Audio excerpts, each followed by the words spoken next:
Netcasts you love. From people you trust. This is Twit. Bandwidth for the Tech Guy is provided by CacheFly. CacheFly.com. Hi, this is Leo Laporte, and this is my Tech Guy podcast. This show originally aired on the premier radio networks, almost 200 stations all over the U.S., on Saturday, February 23rd, 2013. This is episode 955. Enjoy. The Tech Guy podcast is brought to you by Ring Central. I love my cloud-based phone system from Ring Central. Zero startup cost, and Ring Central is $20 a month per user. Try it now with a 30-day risk-free trial. And when you buy one desk phone, you'll get a second phone free up to 20 phones total. Call 800-543-9980 or visit ringcentral.com and use the promo code TWIT. And by Gazelle, the fast and simple way to sell last year's gadgets. Find out what your used iPad, MacBook, iPhone, Galaxy S, or other smartphone is worth at gazelle.com. And by Lantronix, maker of the X-Print server. From your iPad, iPhone, or any iOS device, you can print to virtually any printer. It's amazing. For more information, visit xprintserver.com/twit and use the code TWIT to receive free shipping on your order.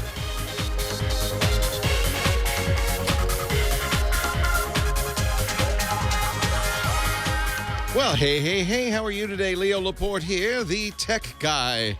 And it's time to talk about computers and the internet and cell phones and home theater and all that jazz. 8888 Ask Leo. That's the number if you want to call me and ask a question, make a comment, make a suggestion, get some hand-holding on the information superhighway. I used to call it that for about 5 minutes.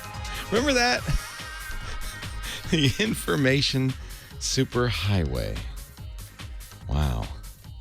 I guess the analogy was to the interstate highway system of the 50s and the 60s and how we had built a data highway system joining us together. But it's not just interstate. It's international. It's all over the world. It's a fascinating thing because nobody really runs it or is in charge of it. There are some people who are in charge of things like assigning addresses and names, because somebody's got to kind of keep the repository. But everybody regulates it differently. You know, the internet in China is a little different than the internet you get here in the U.S. It's a little different than the internet you get in Egypt. And what's also interesting with the internet is that it gives people access from overseas to our computers. And, of course, we're seeing that now. Microsoft has admitted that it, too, has been hacked, as has Facebook, Apple, and Twitter. The security intrusions have in every case been somewhat limited to a few laptops that fell for a Java exploit. In the case of Apple and Facebook, they were visiting a site called the iPhone SDK. It's a programmer site for iPhone programmers. I don't think that site was malicious, but I think it had been compromised by bad guys. And the exploit, it was that Java thing that we've been warning you about. It was a month ago, the Department of Homeland Security. The Department of Homeland Security. That's actually a little bit of a misnomer, but it makes for a good headline. The Department of Homeland Security warns not to use Java in your browser. And it was a headline. It got in all CNN and everywhere. But really, it's only because the Computer Emergency Response Team, or CERT, which has for a long time now been watching, security problems and giving advice to people about how to protect themselves. This has been their job, and they were under the aegis of the Department of Homeland Security. But really, CERT predates DHS, and CERT is really more about, just here's what you should do to protect yourself. But it does sound good if the Department of Home... It sounds like we're warning against international cyber terrorism. In this case, it isn't. It's international industrial espionage, apparently. The thinking... Now, nobody... it's hard. I have to parse the mainstream reports of this kind of stuff because, well, let's face it, companies like Reuters and CNN often don't understand the technology well enough to give you the actual story. Initially, Reuters was saying it was the same hackers, and I thought, well, is that true, or is it just the same virus? What is it, But according now to some sophisticated people whom I trust, it does appear to be a Eastern European team that is attacking these big American companies, and not to hack passwords or accounts or credit cards. You don't have to worry about that, but more to find out about industrial secrets. Isn't that interesting? It's industrial espionage. A hacker has just said, now this is something of more concern. This story from Donna Tam on CNET. Hacker says security flaw lets him access any Facebook profile. Ooh, that's not so good. He hasn't told us exactly what it is. He says, I'm waiting for Facebook to fix it before I post about it. His name is Goldschlager. I don't think that's his real name, but maybe it is. Mr. Hacker Goldschlager. I think it is, actually. Near Goldschlager. Could be real. He says, I found a couple more flaws in something called OAuth, which is the thing that lets you log into your Facebook account, or more importantly, use your Facebook account to log into other accounts. Goldschlager says the bug allowed him to steal access tokens. That means he could gain full access using a flaw in the apps.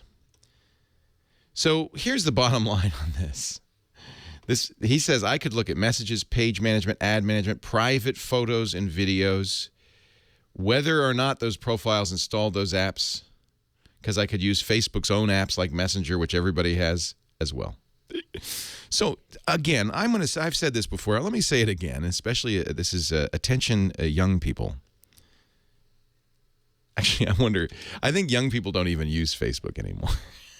Do they? Maybe they still do. I think it's us old folks who use Facebook now. Young people are using Snapchat and other things because they know. Why do they like? I could never figure out why they liked Snapchat. Snapchat's a way of sending a picture that self-destructs in 10 seconds. So the person gets the picture, they can look at it for 10 seconds, and then it's gone forever. And I thought, why? What's the appeal? And I realized, the kids understand this stuff lives forever. So they like a service where it doesn't. It self-destructs. The message for everyone who uses Facebook is don't put anything on Facebook you want to keep private, period. I know the promise of Facebook and really when Facebook started, this was the message of Facebook. You can, control who sees what, and you can keep stuff private. But again and again and again, how many times do we have to hear this story that this stuff isn't really private? Anything you put on Facebook, you should whether you've made it friends only or not, you should just assume that at some point somebody could gain access to it. And if you're a kid especially, do not post those pictures of you in the bong or you chug-a-lugging, because those pictures, well, first of all, don't do it. But if you do it, don't post pictures of it. And here's the real problem if you're a teenager, and I feel sorry for kids today, is that even if you don't do it, your friends all have camera phones. They're taking pictures. So you know what? You shouldn't be doing it at all, because people are taking pictures and posting them. And they may live forever. Although I think there will be a side effect of this, which is, I don't know if it'll be the next president, a couple of presidents from now. At some point, there's going to be a candidate for president of the United States or some high office for whom there are pictures just like that, right? And we're just all going to go, yeah, well, you and everybody else. So that's maybe one advantage to it is if it's everywhere, then you can't. How are you going to hire somebody who doesn't have compromising photos? This is a big week for Barcelona, the Mobile World Congress, and I expect to see phones from. This is a big phone show. This is where they announce the new cell phones. We're going to see the Galaxy S4. We're going to see phones from Nokia, maybe even tablets from Nokia. Apple will not be there. Apple doesn't announce phones there. Google might. We're going to talk about Google Glass in a little bit, too, today. 8888 Ask Leo. We'll report next week on what was announced at Mobile World Congress. My number, 8888 Ask Leo, 888-827-5536. That's toll-free from anywhere in the U.S. Outside the U.S., use Skype or something like that, and you can call in because it's a toll-free number. Shouldn't cost you anything. 888-827-5536. Website, and a great website it is, if I do say so myself. Tech Guy, I wrote the checks. I didn't make it. I wrote the checks. TechGuyLabs.com. It's great folks at Lullabot designed it and implemented it. And James DeRuvo takes notes as we do the show and writes down everything you ask and I answer. And then Josh Windish comes in from our staff afterwards, adds video and audio. And I think it's a really great place to get some information about technology as the weeks go by. I also invite you to go there to join our chat room. There's a link there. And if you go to the chat room, you'll be the kids in the back of the class throwing spitballs. Leo Laporte, the tech guy. I'm taking bong hits. Taking bong hits. What is that thing where you poke a hole in the beer can and you shoot it? Shotgun. Shotgunning beer cans. I can't decide whether IT is more like whack-a-mole. I think my ball is stick up their is heads and you sinking. try to That's the problem. hit them with a hammer, or just waiting for lightning to strike. I need Either way, an it can be very inflation. stressful unless you have Go to Assist from Citrix. You see, with the right tool, I need some inflation. Yeah, Dale Poco points out there is a picture of me in college with a bong, so I can never run for president. That's the least of the reasons I can't run for president. I forgot about Sony PlayStation. Yeah, we'll talk about that too. And now Microsoft says, oh, yes, and in April we'll be talking about Xbox 720.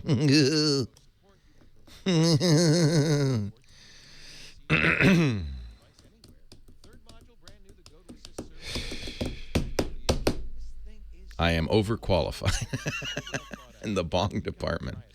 What is the temperature in here? I guess it's because I'm wearing a sweater and I walked in. I thought the PS4 event was good. We did 2 hours live coverage of it with Anthony Carboni of Discovery and Rev 3 and Brian Brushwood, and I thought it was fun. We had a good time. I wore a hat in, so I have hat hair. This is my New Orleans hat from Maya the Hatter. Love this hat. Isn't that styling? And then you could do the brim down if you want to be dapper. Or if you want to look like the Bowery Boys, you do the brim up. It's got a little feta. He's such a good salesman. So I went in there and I bought that green hat for St. Patrick's Day. And he comes over and says, well, let me show you my favorite hat. And he's wearing it. I said, oh, that looks good. He says, yeah, that's a telescope brim. That's a special kind of hat. You should try it on. And I walked out of the door 3 hats later. I got it at Meyer the Hatter in New Orleans. Even says so right in here. It says he's on 120 St. Charles Avenue, New Orleans. The South's largest hat store, MeyerTheHatter.com. It's a Bailey's, I think. Yeah, Leo Gorsley. Oh, no, this is a Celentino. Made in the Czech Republic. Isn't that funny? And then I have a thing in it. You put a thing in the hat band that Meyer gives you. It says, like hell, it's yours. This hat belongs to Leo Laporte, but if you want one just like it, you can get it from Meyer the Hatter. And he sticks that in the brim there. He's good. And he gave me his wife. He's about 85. He's been there since 1946. He's third generation. His father and grandfather owned the store before him, so it's like been there a long time. It's the 1860s. And his wife is a like 80-year-old French woman. She's about 3 feet tall. She's really adorable. And she was helping us. And he says she doesn't like it when I wear the merchandise. But I said, but Meyer, Sam, that sold that hat. And he said, yeah, I know. and then he sidles up to us. He gives us some pants. He won't want me to give you these, but here, have some pants. I look like Jack Abramoff. Oh, this I gotta see. Oh, I'm in sleep mode. Let me wake up my chat. There we go. Problem with hats, you can't wear headphones and hats. Whew. Yeah, and I got a Homburg and a green hat and a beret, a Basque hat. Yeah, Metro Scenes, I'm really happy with what I got. Talk about it. Around the tree, you put your book around your neck. It's time shotgun beer, shotgun beer. Put the skewer in the can. And if you do a beer shotgun, you make sure you post that on Facebook so your future employers, your boyfriend's mother or your girlfriend's father can see that and know that you're a high-quality individual. Wow. Boy, there's a lot to talk about. I forgot to mention that there was a big PlayStation 4 announcement on Wednesday. And there was some question. We weren't sure what Sony was going to talk about. You know, some people said, oh, there's no way they'll announce the PlayStation 4. It's just too early because, well, they probably would announce it normally in June at the big E3 gaming conference in Los Angeles and then release it, it may be in time for holiday buying season 2013. Although with Sony's historic record, it'd probably be later. Probably be like spring of next year. Sony didn't show a PlayStation 4. They showed the controller, but they didn't show the PlayStation 4. But they did. They talked a little bit about it. They didn't give a lot of detail, but enough to get people very excited about it. Some interesting features of the new PlayStation 4. I'll talk about those. And then Microsoft, I don't know if this was an official announcement or if they if this was leaked, but Microsoft apparently is going to announce its next generation Xbox in April. So all of this before the traditional E3 conference where they usually announce this stuff. And it looks like this is going to be an interesting holiday shopping season. I expect a lot of people saying, which should I get? Which should I get? Xbox, PlayStation, Xbox, PlayStation? It's going to be very, it's good. It's good if you're a console gamer. It's actually good if you're a PC gamer, and I'll explain why that is as well. 8888 Ask Leo. That's the phone number. 888-827-5536. Now, Kyle, I do see the call screening, but Gina, whoever's doing it, needs to hit return on a few of these because I don't see the names or the information, just the fact that somebody's on the line. But I'm just gonna take line one. What the heck? Dan in Pasadena. That's Dan in Pasadena, I'm told. Hi, Dan. Leo Laporte, the tech guy. Hi, Leo. First of all, I want to say I really enjoy your show. Thank you. Accompany me when I'm doing my yard chores on Saturday and Sunday. I make a game of it thinking about all the different ways people are listening. A lot of them driving around doing the, shopping, yard chores. I like that. Are you on a riding mower as you do this? No, unfortunately, fortunately, my yard's not big enough to need a riding mower. Well, I'm glad you take us along with you. I'm just glad you're doing the work, and I get to watch. Yeah. Well, my problem is this. I have an Asus wireless router, the RTN66U. It's an N wireless router, and attached to it is DSL Extreme. Okay. Thanks to you. And I have a couple of PCs, a MacBook Pro, and a tablet, and a laser printer, and a PS3. All wireless. That's a pretty router. I like how it looks. Yeah, it's very pretty. Yeah. My problem is that when we're streaming Netflix movies on the PS3, my son comes out of his room and says, "Do you have to watch movies? Because the network really slows." It does. It does. Yeah. Now it's a dual band router. It has nothing to do with your router. It has to do with the pipe coming into your house. Oh, so I've got to upgrade to a faster. Well, maybe. I mean, it could. Is your PlayStation on Wi-Fi? Yeah. And of course, your kid is on Wi-Fi as well.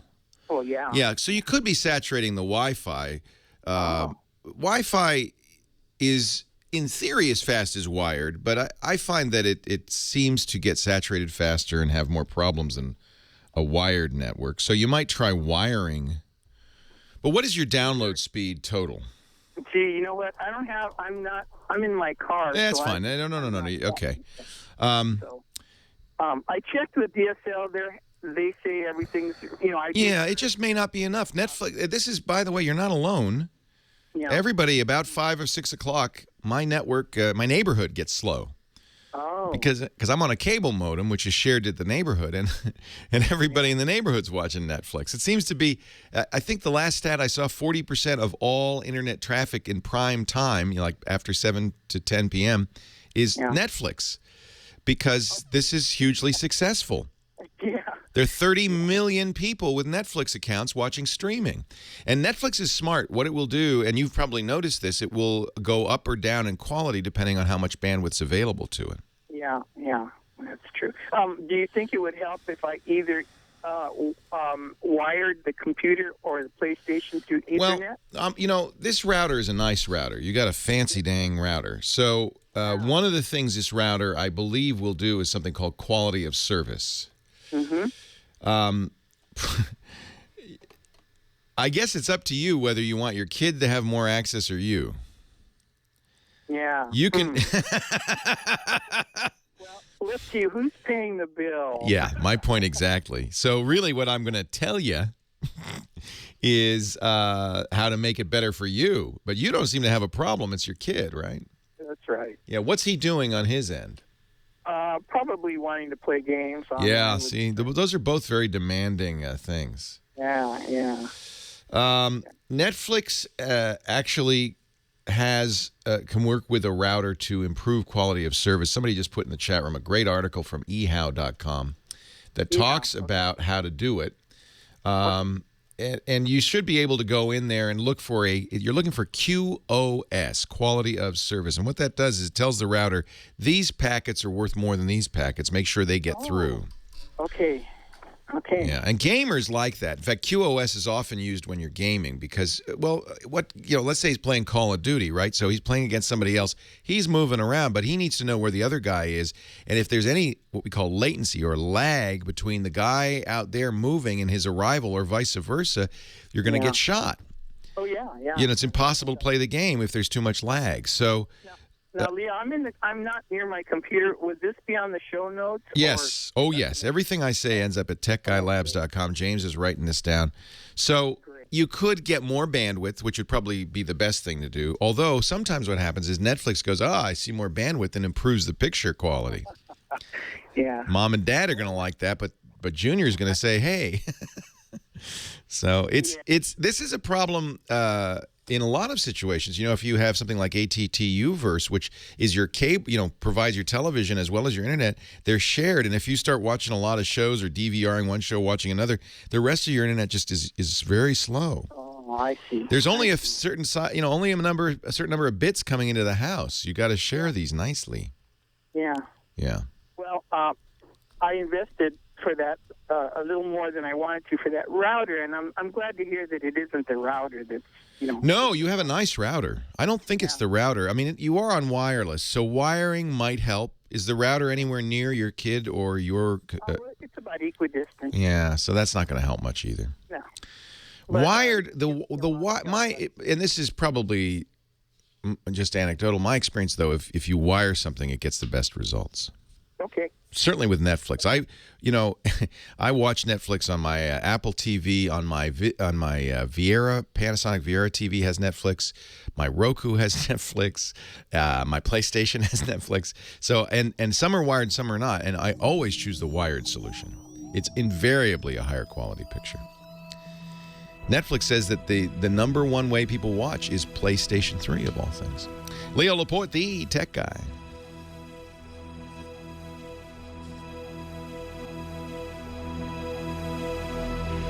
Zero Bias says, I'll come in and wire the whole darn house.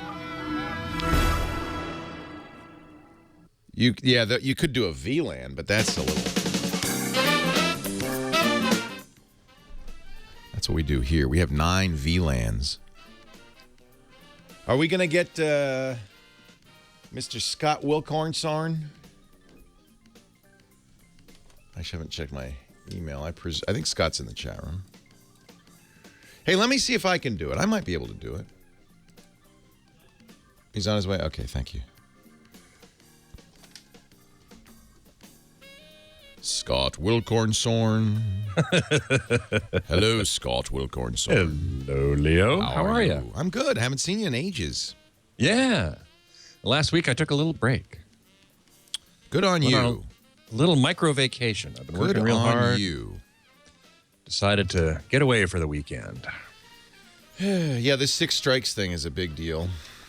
6 strikes? Yeah, the ISP now it was 3 strikes for a while, and I think in France the Hadoop laws are 3 strikes. But the idea is if you are accused of, not necessarily convicted of, but just accused of violating copyright, you have 6 strikes, and it's unknown yet what's going to happen. But AT&T, Cablevision, Comcast, Time Warner, and Verizon have all agreed that after 6 strikes, that they'll have this escalating system, and presumably at the end of it, they prevent you from ever using the internet again. Ew. And it's not. This is the problem. It's not a court of law. It's just the presumption. The accusation. Yeah. Well, who's going to monitor that, or Right. It's not a court thing. Right. Okay, let's see.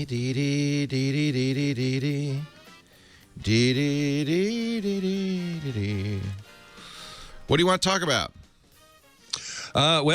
Actually, I have a new gig I'd love to tell you about. Oh, congratulations. Thank you. It's very exciting. And, of course, I've always got listener questions to answer.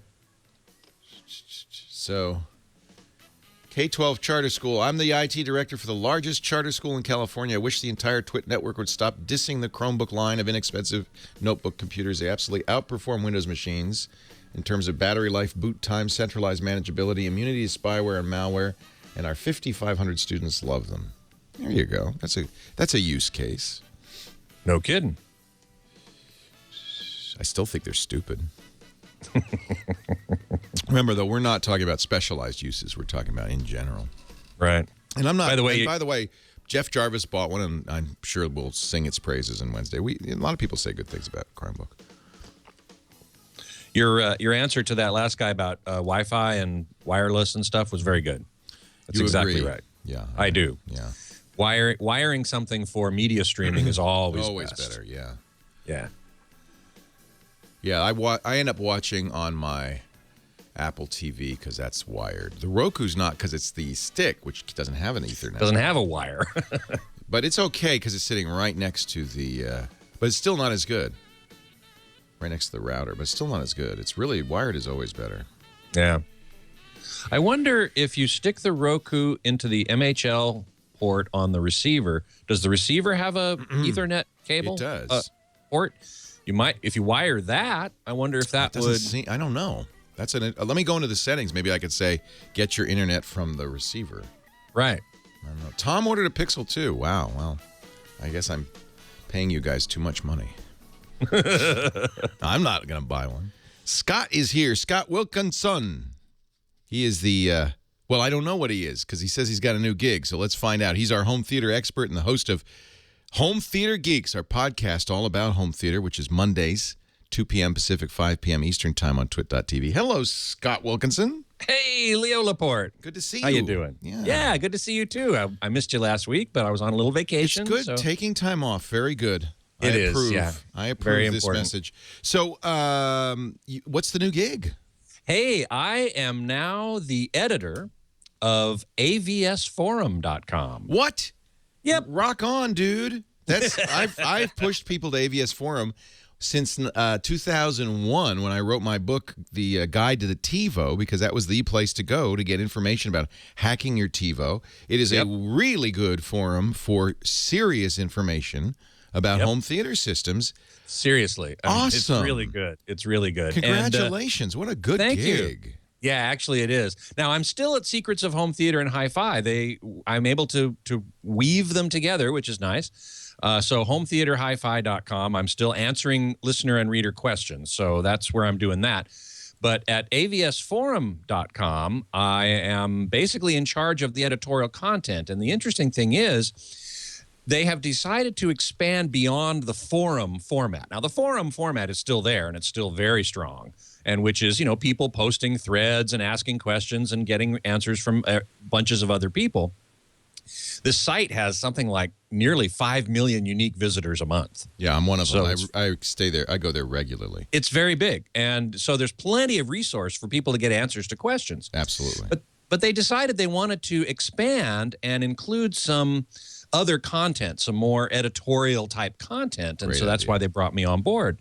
And so I'm doing a couple things so far. I got a lot of plans, one of which is I've got a fellow on the forum, Mark Henninger, who is starting to do comparisons of movies on Blu-ray and from Vudu and from iTunes. Ah, how fun. To see what the difference is. How different is the image quality, the sound quality, and so on.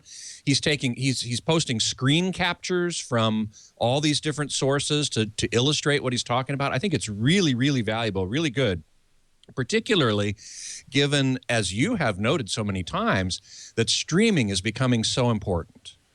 Yeah, and it can be really awful. It can be. I was watching a movie that it was on Amazon Prime streaming. I didn't have access to it any other way, and it was terrible, to be honest. And it certainly can be, with lots of banding, lots of what's called macro blocking, where the picture and it breaks didn't even up. fill the screen. And I don't know if this is because my bandwidth was bad or because I couldn't figure out, but it just wasn't even full screen, which means it was very low resolution. Yeah, exactly right. Yeah. So that's a very interesting thing. And we're getting some people saying, oh, you can't beat Blu-ray for quality, which is still true. I agree with that. Well, that's always going to be true because it is, but streaming is getting better. And so all we're trying to do here is to see how good it is. How does it compare? And how do the different services compare one to the other? And then as compared to Blu-ray, the reference standard. And what are you giving up and all that? And exactly. That relates to our previous question where the guy was trying to watch Netflix over his wireless, and you agree. You mentioned off the air that probably is better to wire it. If he can, that's always what I recommend, because the wireless, the Wi-Fi is going to get interrupted by one thing or another. It's going to get filled up, as you said, by traffic more easily. Right. So definitely wiring is the way to go there. Well, congratulations on the new gig. That's great. Thank you. Thank you. One thing I just put up is a summary, and I'm going to be doing this a lot, a summary of the best reviewed products in a given category. And the one I just put up was flat panels. I like that. There's a really great site that was started by Brian Lamb, formerly of Gizmodo, called Wirecutter. Have you ever seen Wirecutter? I have, yeah. Yeah. I mean, the idea is you don't really want to know all the different relative reviews. You just want to know what the best is. So, right. And it's everything from vacuum cleaners to TVs. And he just says, look, this is the best. Right. Ask no more. Right. Well, I'm doing the same thing. I think that's a great idea, but you'll focus on home theater. Exactly. So I just did flat panels. I'll do AV receivers. I'll do speakers. At the moment, at this point in time, late February, we are basically past the 2012 season. So all the 2012 models have been reviewed already. Yeah. But we're not yet into the 2013 season. So is it like cars? It isn't like cars where they release them 3 months before the year. They're just now going to get to the 2013 stuff in the spring. Correct. We see it first at CES, and then we actually see the product some months later. Right. So we haven't seen any reviews of 2013s, and now is a good time to buy a 2012 because the prices are down because the 2013s are about to come out. Right. So I thought it was a good idea to tell people, well, if you're interested in buying a 2012 at a good price, here are the ones that have been reviewed by HomeTheater.com and Home Theater Hi-Fi and CNET and all the major outlets. And I went and I looked at them all, and I said, okay, what are their top picks? And then I kind of compiled it all together and said, here's what everybody agrees are the best flat panels of 2012. Right. So I think that's going to be a very useful feature that I'm going to continue as well. And plenty of other stuff coming down the pike as well. So how exciting. Congratulations. That's great. Thank you. AVSforum.com, and we'll look for more editorial coming there soon. You bet. Yeah. Meanwhile, I do have a question to answer real quick here. Go right ahead. From Bob McCammon, who has a Wi-Fi, we're talking about Wi-Fi, Wi-Fi Samsung Blu-ray player with HDMI, but an older AV receiver that doesn't have HDMI. And he wants to be able to stream wireless to the Blu-ray player to pick up Pandora, internet radio. The problem is how to hook up the Samsung to the receiver without HDMI. Well, it's pretty easy. You can go with the digital audio connection, which is either optical, sometimes called Toslink, or coaxial. It's a RCA connector. Either way, that'll easily go into that receiver, and you'll hear Pandora just fine. The bigger problem is video. If you want to watch an actual Blu-ray player, Blu-ray disc, I mean, you can't connect it by HDMI. You can only connect it by one of the analog connections, like component or composite. Now, I don't recommend composite because it's going to be the worst possible quality, but even component has been severely limited. If your player is less than 2 years old, even component isn't going to carry high definition. They've basically cut off high definition from any output except HDMI. So this is a real problem for people with an older receiver, such as Bob, who don't have HDMI, because you connect the component video, which is 3 separate cables. They're color-coded red, green, and blue. You're only going to see standard definition from a Blu-ray. You can thank the movie industry's paranoia for this. It's all about copy protection, and they require now HDMI and something they call HDCP. Copy protection, high-definition copy protection. Yeah. Exactly right. And if you don't, you even have to have an HDCP compliant cable because they're so afraid people are going to steal movies. Yeah. So even if your receiver's HDCP and your cable's HDCP, if your TV's not HDCP, you won't get it. You have to have every component in the chain has to be I'm HDMI, afraid so. Now HDCP. the HDCP compliant cable might be a bit of a marketing hype, because as long as the wires are connected properly inside the cable, it's going to support HDCP. Basically, that requires a bidirectional communication, handshaking, if you will. Scott Wilkinson, avsforum.com, hometheaterhifi.com, Home Theater Geeks at twit.tv. Thank you so much. We'll see you next week. Leo Laporte, the tech guy.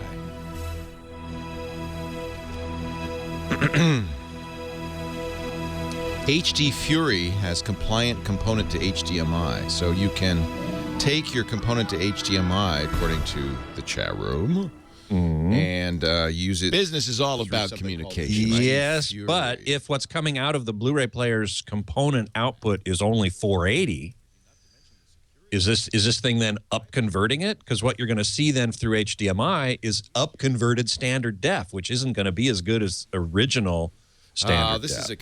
This is a compute. What is this? Experience 1080p from Blu-ray and other sources on any TV. I'll bet it's an up-converter. Yeah, how would it? Because unless, I mean, if your receiver is not outputting 1080p through the component, but maybe that's only because it doesn't see an HDCP compliant device at the other end of the component. Maybe it is possible to do that. Well, I think that if the player is putting out 480 from its component, then and you're it goes screwed. it goes into this thing. But what if it says, the component says, I see you're using a compliant. Well, component has no way of seeing anything, right. Or detecting anything. It's just sending out data. You've called it the analog hole in the past, and that's exactly right. You got to find out, because they're saying no HDMI, no problem. The HD Fury 2 and 3 upgrades any TV or projector by adding HDMI. Works with any display. It accepts component or RGB VGA. Don't be stuck watching Blu-ray, etc. at 480p. Watch high def. Yeah, it's an upscaler. There's no way. Must be.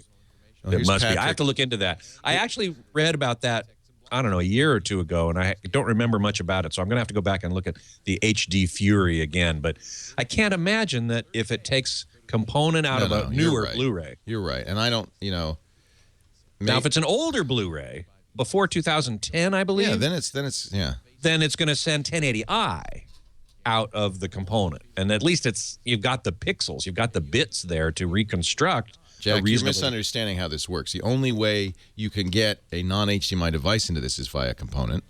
And Yep. at that point, you're getting 480p, regardless of what's coming out the other end. It's 480p. That's right. It's upscale 480p. And I'll have to watch Patrick and Robert Heron reviewing it. I can't believe that they would say otherwise. But No, I can't either. yeah, I'm sure they it's do. a scam. Yeah.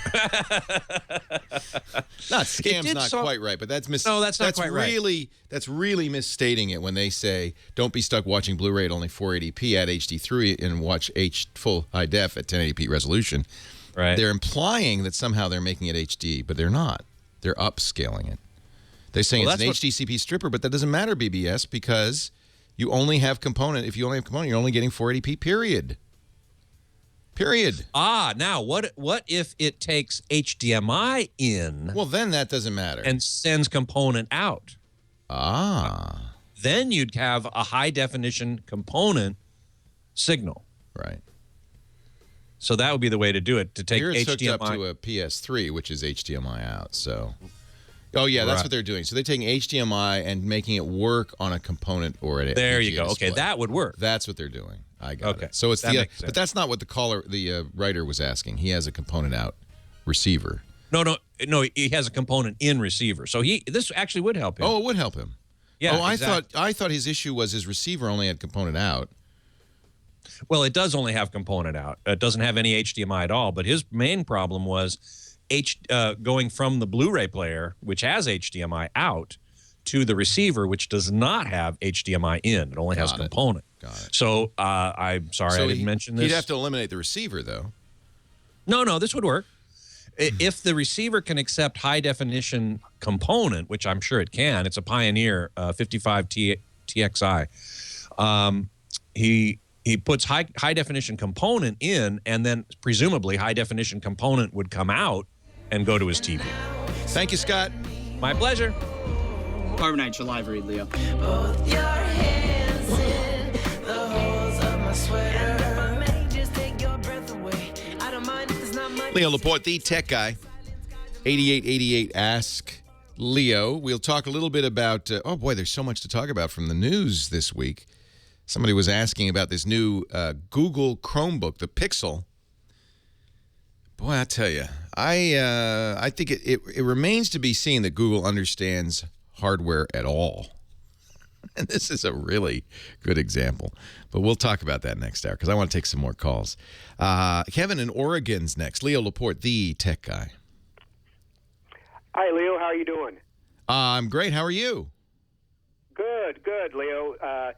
Been a long time a listener of yours through your podcast. Great. while I was Welcome. commuting to work down in Garibaldi, Oregon. But wanted to ask you about the best way for getting DirecTV programming onto my iOS. I'm a DirecTV Netflix customer, but I'm trying to find a good way to get that programming on my iPad so we can see shows like Modern Family, Glee, Dexter, cartoons for the kids, that kind of thing. So the way to do this is to forget DirecTV as part of the question, because DirecTV is a satellite solution, and That's music to my ears. actually they do have an app. Wait, let me look at this. There is an app for iOS. Lets you watch Audience Network and other select channels, instant access to HBO, Cinemax, Stars, and Encore, plus the latest DirecTV cinema. So yeah, you can. It's an app for iOS called DirecTV. It's free, but you'll obviously have to log into your DirecTV account. So this is what HBO has done. It's what the NFL has done, Major League Baseball. A lot of what I was going to suggest is go directly to the content providers and get their apps, but I guess this is great. Now, take a look at it, because it's not going to do everything you want, not every channel. For instance, I suspect your locals won't be on this, but you can at least download it and try it. It says, watch movies and shows on demand at home or on the go from HBO, Cinemax, Stars, Encore, and more. Turn your iPhone into a portable TV and watch top TV channels live in any room of your home. Set your DVR to record so you can control your DirecTV DVR. It sounds like a good solution for you. So how does this tie in with, or is the Slingbox? Slingbox is another way to do it. If you have a Slingbox, you'll hook it up to your home. It's a piece of hardware. You'll hook it up to your home theater system, including your DirecTV box, and then it gets hooked up to the internet, and it becomes a private, password accessible internet access to your home theater system. Everything on your home theater system. You would get the app. There's a $20 app for the iPad or the iPhone, and you'd put that on there. That's another way to do it. That's more than just DirecTV. But I think the DirecTV app is actually the best way to do this, eliminating additional hardware in your home, as long as it has everything you want on it. Mata81 in the chat room says, I use the DirecTV Everywhere app, and it works really good. Awesome. Okay, well, that's a great... It's free, and at least start with that. You know, the Slingbox is a cool device because it's more than DirecTV. It's fun, though, because you do see your DirecTV remote. You have access to the DVR, all of that. But you also get everything else you can see in your home theater system. So if, for instance, and I don't know, Mata, maybe you know, do you get locals on this DirecTV app? If you got local, I bet you don't. But let's say, you know, one of the things DirecTV offers for an additional price is channel, 2, 4, 5, 7. If you don't get it on this app, then Slingbox would give you that. Slingbox gives you everything that you would get on your home theater system. The difference is you're sending the content from your home theater system over the internet to your iPad. This is getting it directly from DirecTV. So it might give you a better result. All the cable channels. J.C. Calhoun says the DirecTV app basically lets you watch some limited stuff and the stuff on your DVR. Now, the stuff on your DVR may be all you care about. You know, you DVR the stuff you want, and then you just can't watch it in real time. You can watch it later. There's some really interesting solutions going on as well. You've heard about this Aereo. New York only right now, although they plan to spread. It was started by Barry Diller, the very well-known Hollywood agent. He created a very kooky idea. They figured out how to do little tiny dime-sized antennas. So they can get hundreds in a rack, thousands in a box. And they put these antennas, I guess, out on a roof, and you effectively rent the antenna from Aereo. Now, the local channels and networks hate this idea because it means you can use the Aereo app on your iPad to watch anything you can get locally in New York, anywhere on the internet. But they went to court, and the court said, well, look, this is just an antenna rental service. That's how they got around that. It's not like cable television where there's one antenna, many users. There's one antenna per user for Aereo.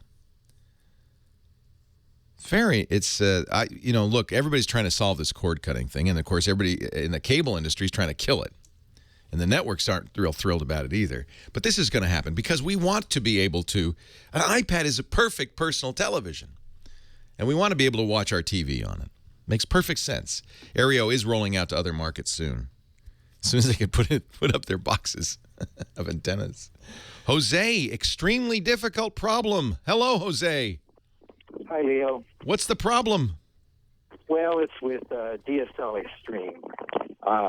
And it may be a case of me having, champagne taste on a beer budget. Champagne wishes and caviar dreams. Well, I can't knock you for that, Jose. What's the problem? So I ordered DSL Extreme in January for my mother's house where I find myself staying once a week. Okay. And, I need internet there. And I thought it would be good for her to have internet because then I could set up things like FaceTime and all these other things. Anyway, I can't seem to get it to work simultaneously with her very cheap, inexpensive phone line because she's a senior. She's got this great rate on. Has nothing to do with the cheap phone line. Did you get filters with your DSL Extreme modem? I did. I put filters as prescribed, and So DSL, as you understand, uses in order to get the internet into your house, you've got to use one of the limited number of pipes coming in, which is either your cable, your phone line. In some cases, they're trying to do power line. That's it, right? You can't, or you could fly through the air. There are in some areas you can get wireless. So somehow we've got to get the data in. You've chosen DSL, which uses your phone line. Now, as you know, you can get DSL from your phone company. They'd kind of prefer it, but I prefer to go to an independent internet service provider like DSL Extreme rather than the phone company for obvious reasons. But they are limited to what they can do given your phone wiring. So the first most important thing is, yes, you got to put those filters on. That'll keep screeching out of the audio on the phone lines and will help sometimes you can have a situation where if you're on the DSL and you pick up the phone, it kills the DSL. Is that what's happening? No, the phone line is very staticky and they're screeching, like you said. Then those filters aren't working. You want to make sure that you have the filter doesn't go on the DSL line. It only goes on the phone line. You have that filter on that phone line? Yes, I do. Yes, I do. And she's got 2 phones, and I put it on both of the phones. Yeah. So it's an older home, I think. Yes, it is. So this is something that nobody controls and everybody wants to pass the buck on is the in-house wiring. In the good old days when it was Ma Bell and you were renting your equipment from Ma Bell, remember that? You had to get a Western Electric phone. They would fix the wiring. But today, you either have to pay them extra for that or they wash their hands of it. And if it's DSL problems, that's not from them. They really don't want to fix it. Hang on, we'll talk more. Leo Laporte, the tech guy. Either that or he's got the wrong filter.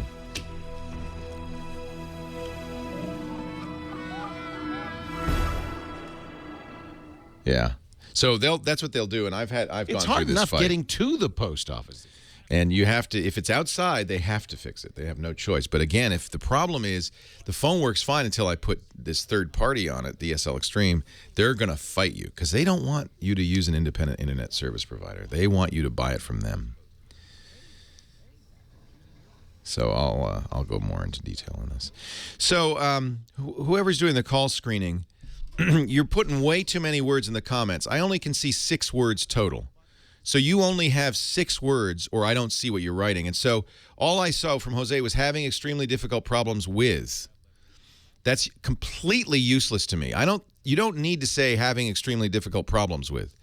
You could write DSL extreme line noise would be much more useful for me. For Cornelius, I see has Galaxy 10.1 that has large video files. That should be rewritten. Just bought Galaxy Note 2. What's the best? You're writing sentences when I only see words. So you need to do. Are you hearing me? Sorry, I never knew that. So you need to do 6 words or less. 5 would be better. And you can synopsize every problem sufficiently in 5 words. You could write. You don't have to write Galaxy. I know what a Note 2 is. You know. No problem. Got it? I never knew you only saw 6 words. Yeah, no, it scrolls. I don't know how many you see. I see. I can write a paragraph. Yeah, well, I won't see it. I see 6 words. Thanks.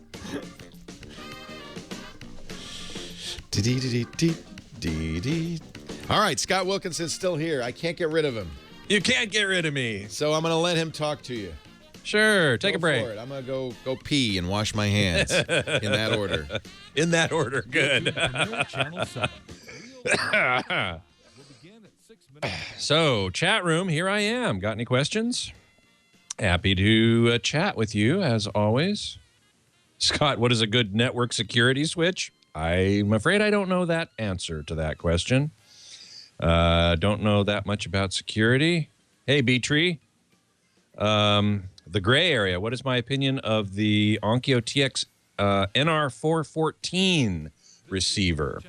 I don't know it specifically. I'm generally very pleased with Onkyo receivers, so I would imagine the 414 is pretty good.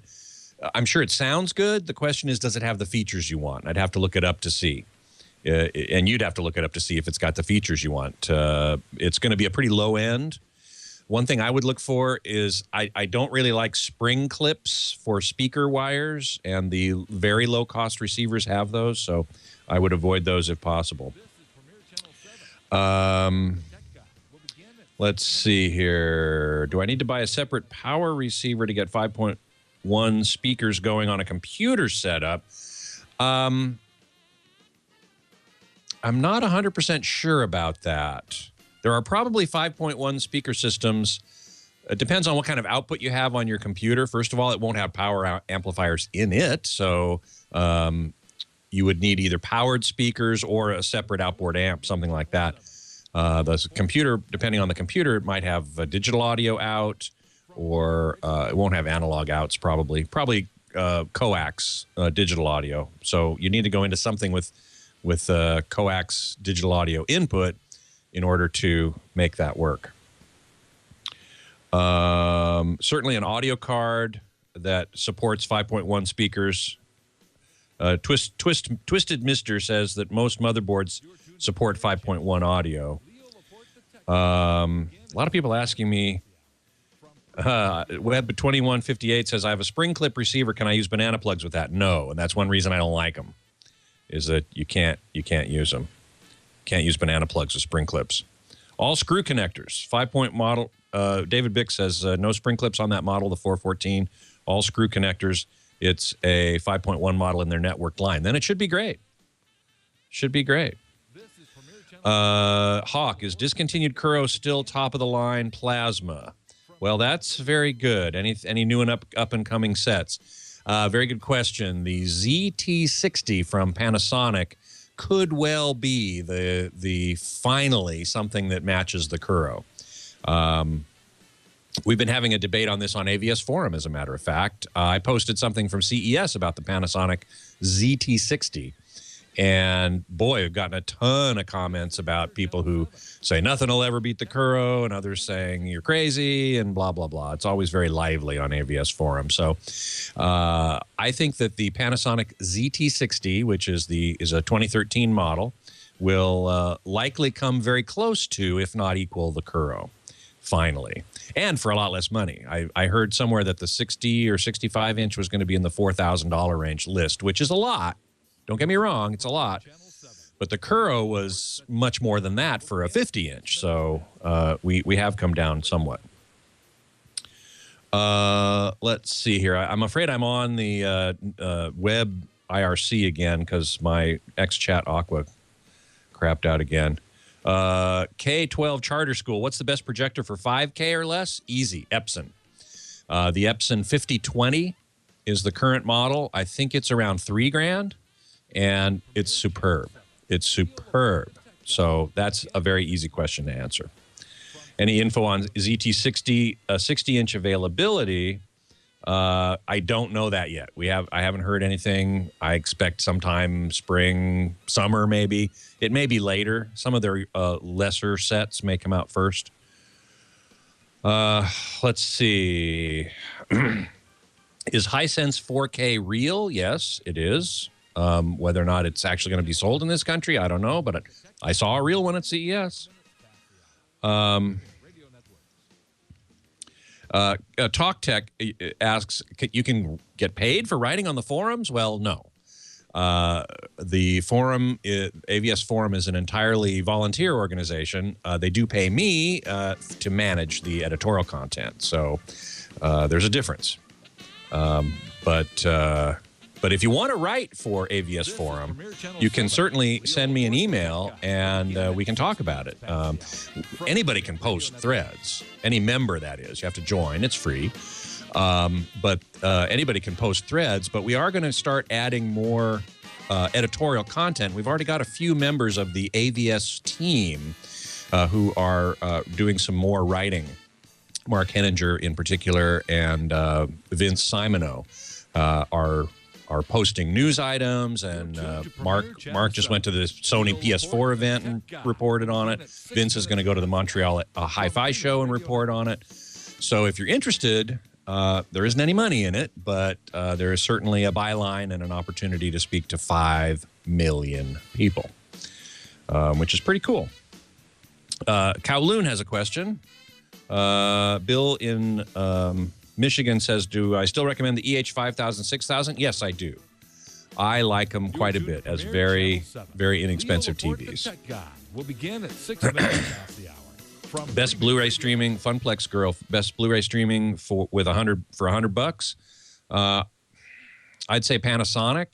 Panasonic, Samsung, or Sony are my favorite Blu-ray players, and I'm sure they all have players in the $100 range. There we go. Thank you, Scott. My pleasure. See you next week. Bye-bye.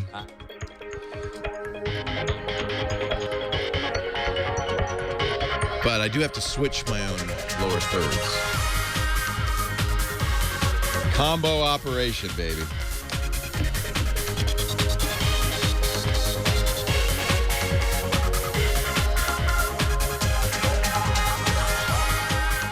Well, hey, how are you today? Leo Laporte here, the tech guy.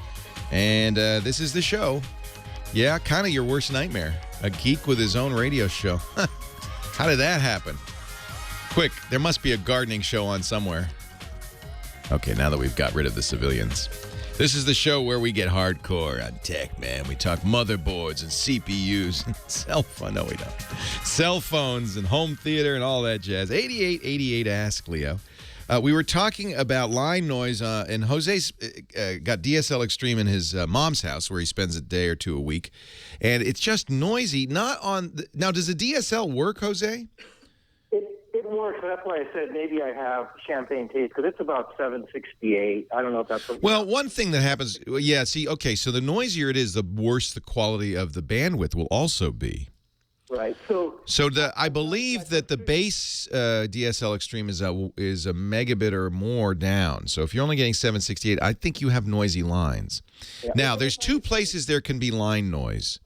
And one way to validate this, you could do this yourself. Your phone company hates a DSL Extreme. I got to tell you this. I know that because I'm fighting between AT&T and DSL, and I'm just so frustrated with both of them. DSL doesn't hate AT&T. They have to coexist with them. The FCC makes AT&T and other phone companies allow third-party DSL providers. You notice they didn't do that with cable. If you have cable, you get your internet from your cable company. There's no choice.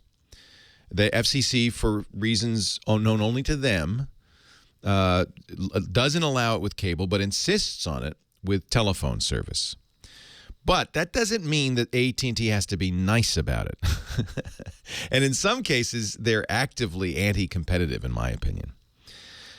This is one where it's easy for them to blame the other guy, both guys. So by the way, I would side on DSL Extreme's side, because it's almost always the case that it's the phone company that doesn't want DSL Extreme to work. And I bet you if you said, can I switch to AT&T, they'd hop to it and fix it.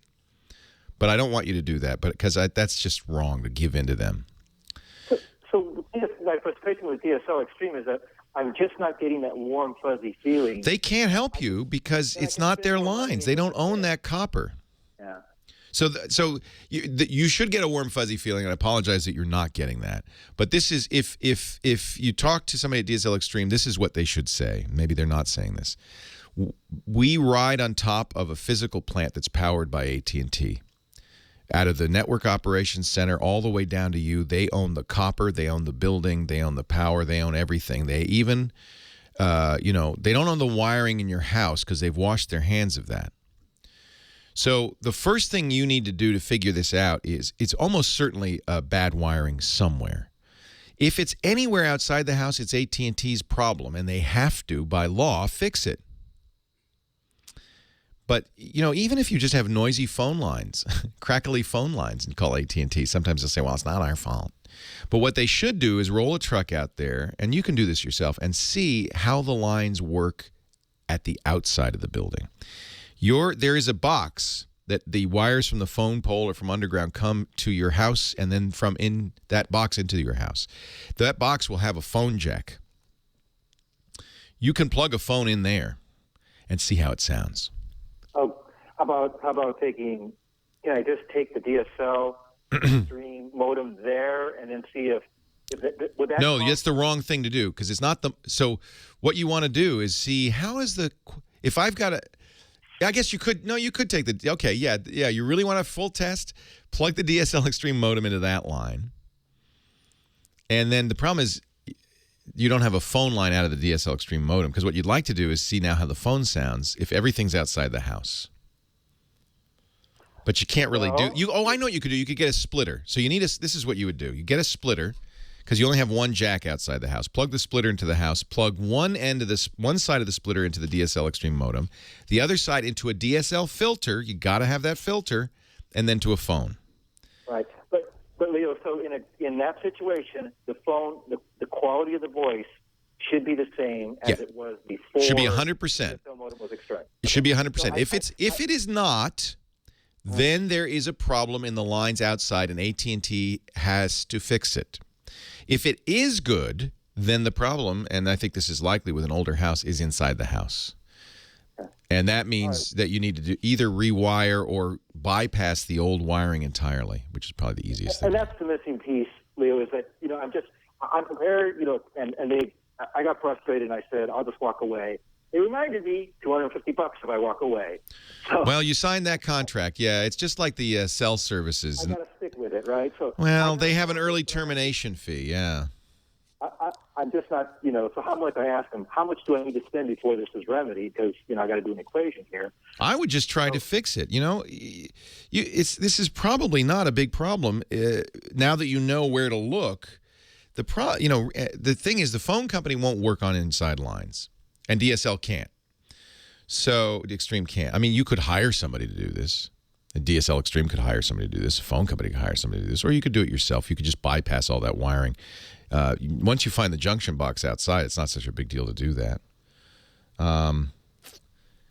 And if you send me an email, leo@leoville.com, I'll hook you up with the guy in charge at DSL Extreme, and we'll get you absolute resolution on this one. I'll pull some strings because I don't want you to be unhappy. They don't want you to be unhappy. The problem is they're a little bit of a hostage to the phone company. Every independent ISP is.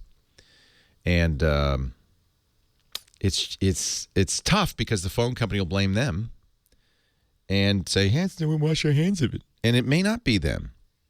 But this is the easiest way to figure it out, is go outside to that jack and try it. It's almost always AT&T. I got to tell you, it's almost always AT&T. Cornelius, Los Angeles, Leo Laporte, the tech guy. Hi, Cornelius. Hello. Yes. How are you doing? I'm doing great. All right. Great. As I mentioned, I have a Galaxy 10.1, and after purchasing it, I find that I can't do a PC connection to it. I have large videos and the like that I've taken with it, and no way to seem to get them off. They're too big to send email and the like, which I can do with smaller items. So a tablet isn't a computer in a few senses, and the one thing that you want to do, which is hook it up to a computer and pull files off of it, can be done, and it can be done wirelessly or wired. COSIS recommends a program that I use all the time that uses your Wi-Fi. If you have Wi-Fi, it's great. It's called AirDroid. And you download the app and you put it on your Galaxy Note, and then you put the desktop app on your computer. And what is really cool, you then log into your Note and you see everything. You see the files on your Note. You can move them back and forth. That's one way to do it. It will require Wi-Fi, and you'll be doing it at Wi-Fi speed. Another way to do it is with Dropbox. Dropbox is a service that gives you a few gigs of free storage, and you pay for more. And then you get an app on your desktop, an app on your Galaxy Note. Put files in the Galaxy Note, save your movies out to the Galaxy. Actually, it sees your camera, so it'll automatically have those movies, and then you can have them automatically copy behind the scenes. Google also has a solution, Google Drive, Arbiter reminds me, that lets you put any file, arbitrary file, on Google Drive and then download it. I think there's a way you can wire the two up, but you need the right kind of cable because normally the tablet is seen as a let me think. No, have you tried a USB cable? That might actually simply work. On a phone, on a Galaxy phone, the cable is plugged in and it says, okay, do you want to be in mass storage mode? How do you want to work? And so look on your Note. I presume the Note does this when you plug it in and lets you make the Note act as a hard drive. So there's 3 different ways you can do it. Leo Laporte, Bluetooth. Yeah, there's another way. 4. Leo Laporte, the tech guy. Yeah, it should just see it as a drive, or if it may be, as it does on the phone, that it gives you a pop-up that says, do you want to be a camera or a drive? And then you say, I want to be a drive, and then it should just copy it off.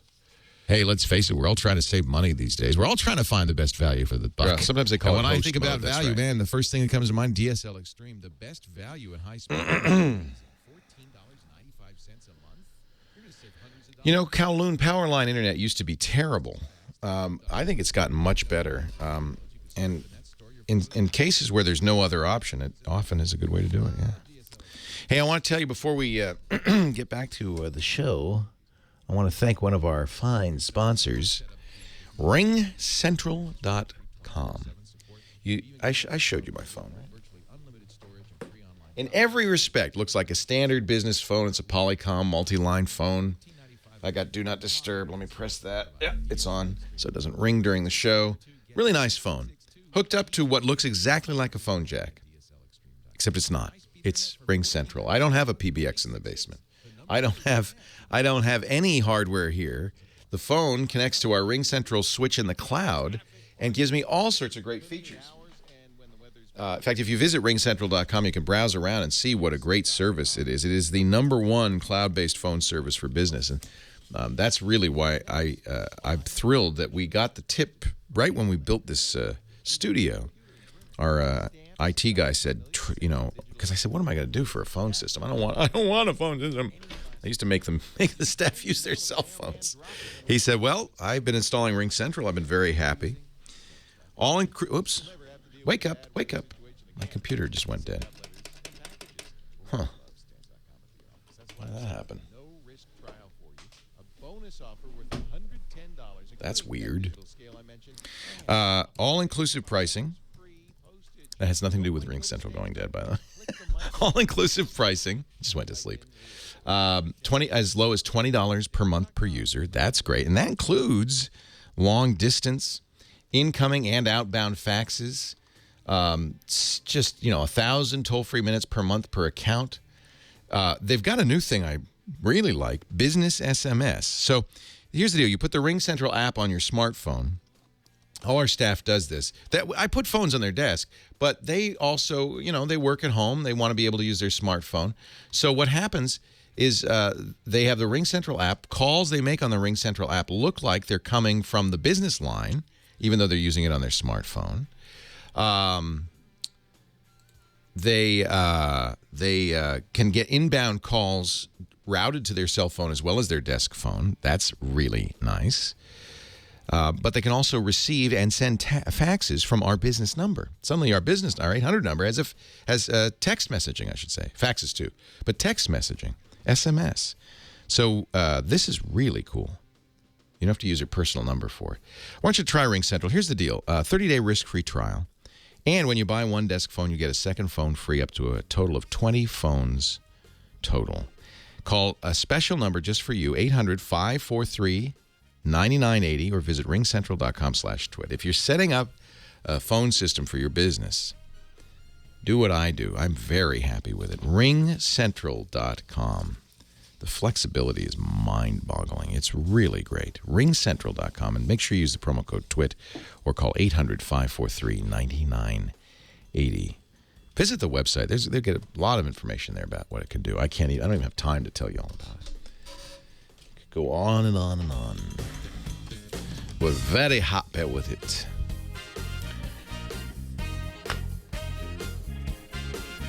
What's a good network security switch? We use Astaro, and I'm very happy with them. In fact, if it's non-commercial or small business, Astaro can be free. You just download the software and put it on a regular computer and use it. But astaro.com is very good. That's what we use. After this bridge, first exit.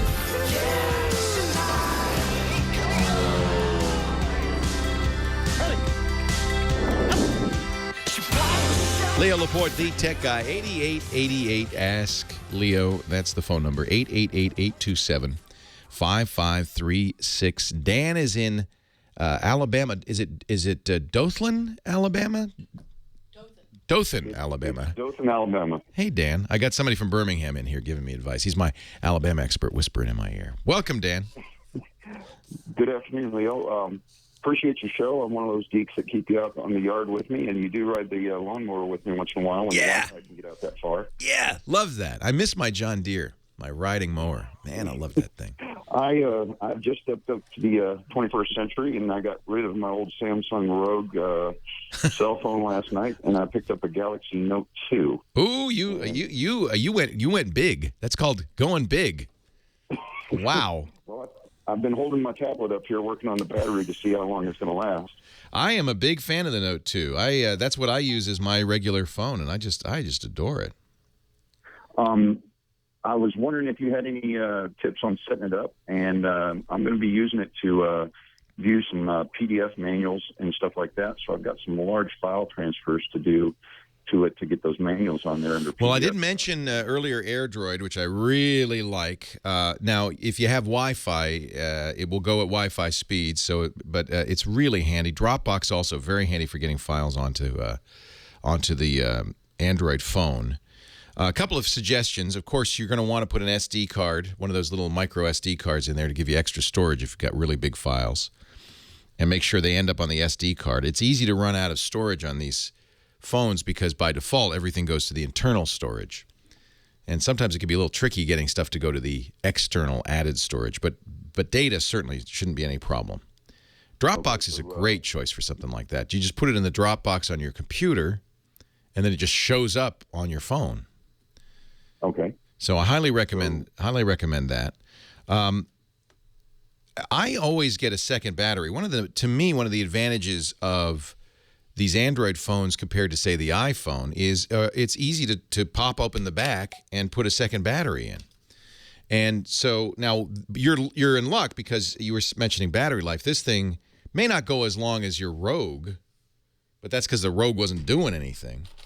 Yeah. But it is one of the longest-lived smartphones. Certainly will go 10 hours on a charge. But there are times when especially when I'm traveling, where I want a second battery. So I bought a second battery charger, and I always keep a second battery charged. In fact, I have 3 total for this phone, so I can pocket them, and I can go probably a week on 3 batteries.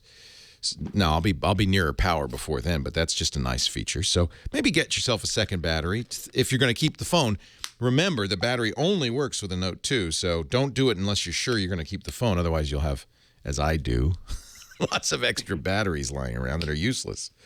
I don't even know what to do with it. My last phone lasted about 6 years. So yeah, it'd be worth it. Out of this one. It'd be worth it. There's certainly many, many wonderful apps available for Android phones these days, and I would there's literally 250,000 apps. So I'd hesitate to say this is one you have to have, or for reading PDFs, I think Dropbox is a good choice. It has a PDF reader built in. I download all the Google apps, everything, including the stuff that doesn't come with it, like Google Drive and Play Books, Play Magazines, Play Movies, the Play Store, Translate, Goggles, Shopper, Authenticator. All the Google apps are worth getting. They're all free. Let me think what else I would... I use a file manager called Astro that lets me see my Dropbox locations, my physical locations on my phone, BoxNet, Facebook, and so forth, SkyDrive. That's kind of handy. It's called ASTRO. There's a free and there's a pro version. Okay. Now, the SD card, as far as loading that, would it be easier to load that SD card before I put it in the phone? No, well, you could do both. Yeah, you can, and that's one of the nice things. If you buy a micro SD card, almost always they come with an adapter that you could pop into a standard card reader on your computer. Many computers even have a built-in card reader. Load it up, absolutely, and then that's the fastest way to transfer, and then put it in the phone. Absolutely. Okay, because that's how I usually work my MP3 player. So. Yep, but you can also connect it up via cable. When you connect a USB cable to the phone, it shows up. You can say, I want this to be a storage device, and then you could just copy it directly as well. I use Google Voice for my voicemail instead of the carrier's voicemail for a variety of reasons. If you're a Google Voice user, you'll want to put the Google Voice app on there.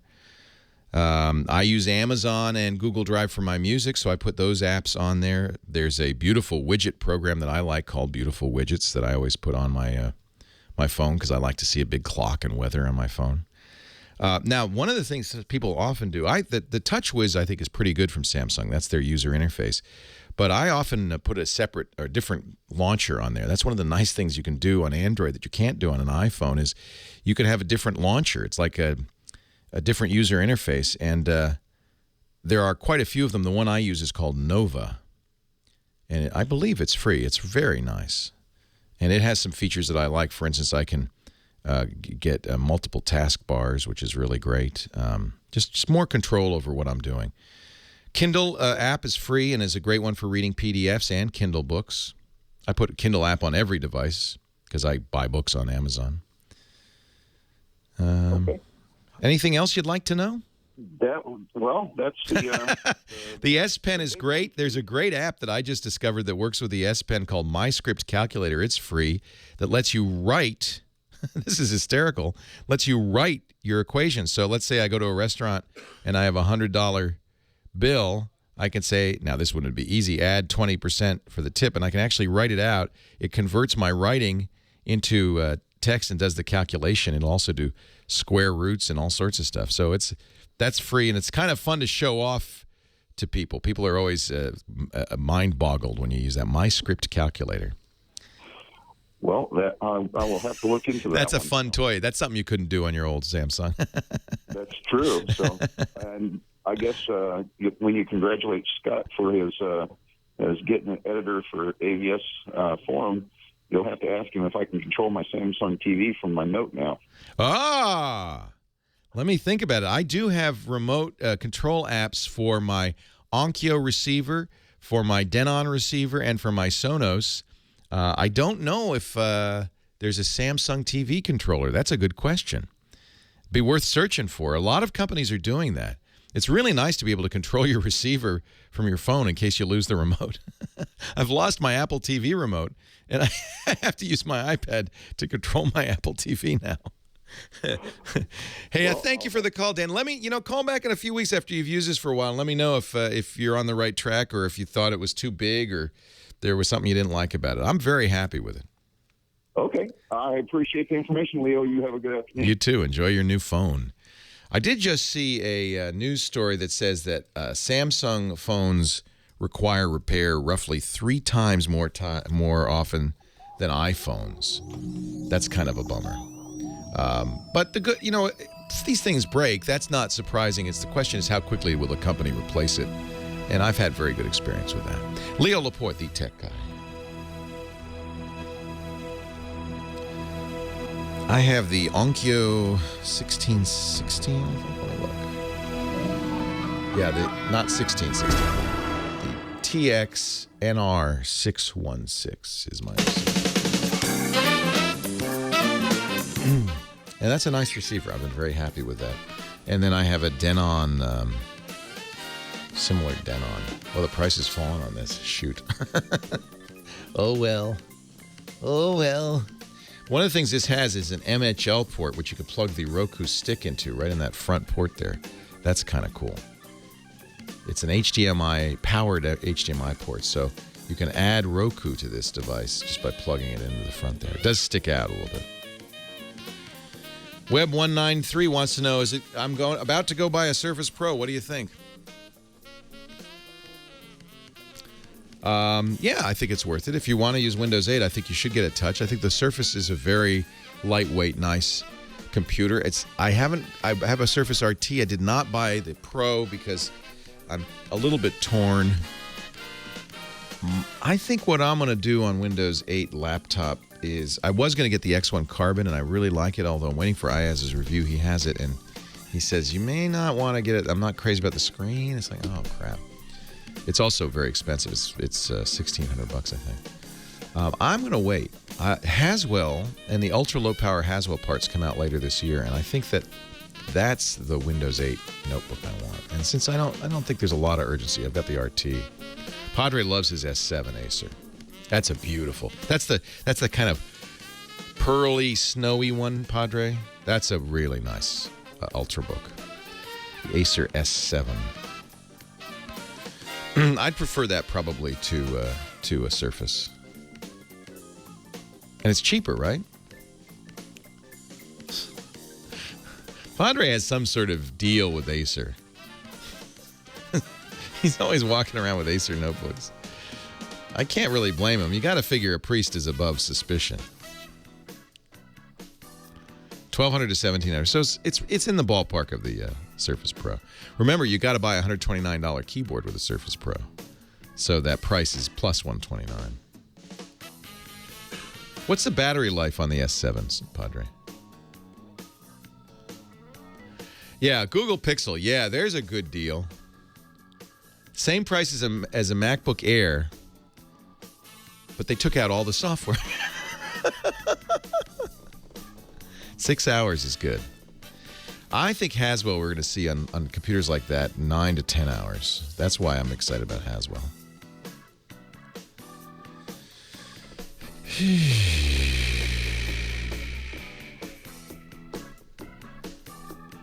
Yeah, I don't understand why you would buy a Pixel. I really don't. Let's talk about that next. What do you say?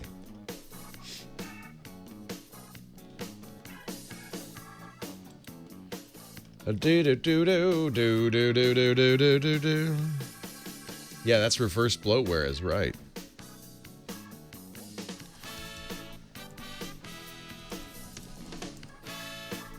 Padre, are you a real priest? Yes, he is. He's a Jesuit. He's absolutely a real priest. All right, let's shop devices. The Chromebook Pixel starting at $12.99. First of all, ugly as sin. This thing is square. You compare it to a MacBook Air, it's like, what? Now, it is Retina. 12.885-inch screen. It's very high resolution. And it's touch. But you're running Chrome OS, which means it's basically a browser. It's a browser-based operating system. Leo Laporte, the tech guy. Lou in the chat room says, all right, get ready for this week in negative comments. Look, if I can't say something's bad, what good am I? And I don't think I'm alone in this. Google announced its Google Chromebook Pixel this week and just has everybody scratching their heads. Now, the previous versions of the Chromebook, this is a very interesting operating system from Google. It's essentially just a browser. It's the Chrome browser. These Chromebooks are effectively netbooks, $250 to $300. They have very little storage, but you're tying it into the Google Cloud, and you work with your documents in the cloud instead of saving them on your hard drive so much. And the theory is that many of the things you want to do can be done as browser plugins or on web pages. It's the return of the web app. Remember when the iPhone first came out, Steve Jobs says, you don't need applications because everything can be done on the web. And we learned pretty quickly that's not the case. In fact, it was only a few months later that Apple said, maybe you need apps after all. Facebook kind of fell for this. They kind of, for the first couple of years, the Facebook app was a web app. It was an HTML5 app. And finally, Mark Zuckerberg said, this isn't work. This is terrible. We're starting over. And they rewrote it as a standalone application. But you can't run standalone applications on a Chromebook. You can only run a browser and any extensions you can add to that browser. So it's very limited. Now, that makes it appealing to schools and businesses that don't want people to be using their computers like real computers. They want to very much limit what they can do. And I'll tell you, for $250 or $300, that seems like not a bad idea. But then along comes Google, and it says, and we love Chrome OS so much, we're going to make a high-end notebook with Chrome OS. And that's when I and everybody else, I think, goes, what? We want to make a high-end notebook that only runs a browser. The Chromebook Pixel, on paper, this is great. It's a very high-resolution screen. I think that's probably the top selling point is it's a 2560 by 1700 screen and 12.8 inches. That means it's 239 pixels per inch. It's a Retina display. Absolutely. And it's touch. Ooh. Although I really never thought of Chrome OS as being a touch operating system, but it is touch. 2 USB 2 ports, a mini display port, a card reader. Battery life of kind of middle-of-the-road 5 hours. It's using a middle-of-the-road Intel processor, the i5 with built-in graphics. 4 gigs of RAM, 32 gig hard drive. See, remember, you're not putting a big drive in there because you're storing stuff in the cloud. It's got Wi-Fi and Bluetooth. There's some extra goodies. You get a terabyte of Google Drive storage for 3 years. That's good. Because that's your hard drive there. So you don't have a hard drive or big hard drive in the computer. The idea is you use Google storage, which ain't so great if you're not online. But, you're always online, aren't you? How much? Oh, $1,299. What? What? See, I think a Chromebook maybe makes sense. And somebody in the chat room saying, hey, I run a big charter school in California. We give Chromebooks to the kids because they're cheap. And they do everything we need to do with those kids. And that makes sense. You wouldn't give them a $1,299 Chromebook, would you? You can get a MacBook Air for less than this.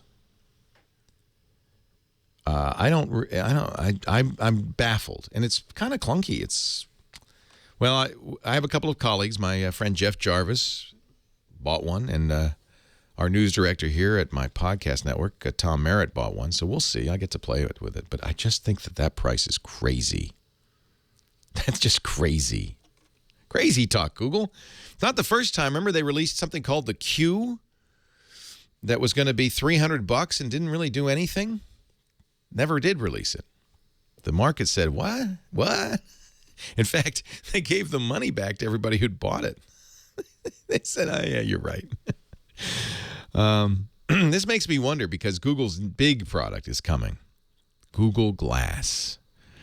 And they're saying, oh, we're going to get this down below $1,500.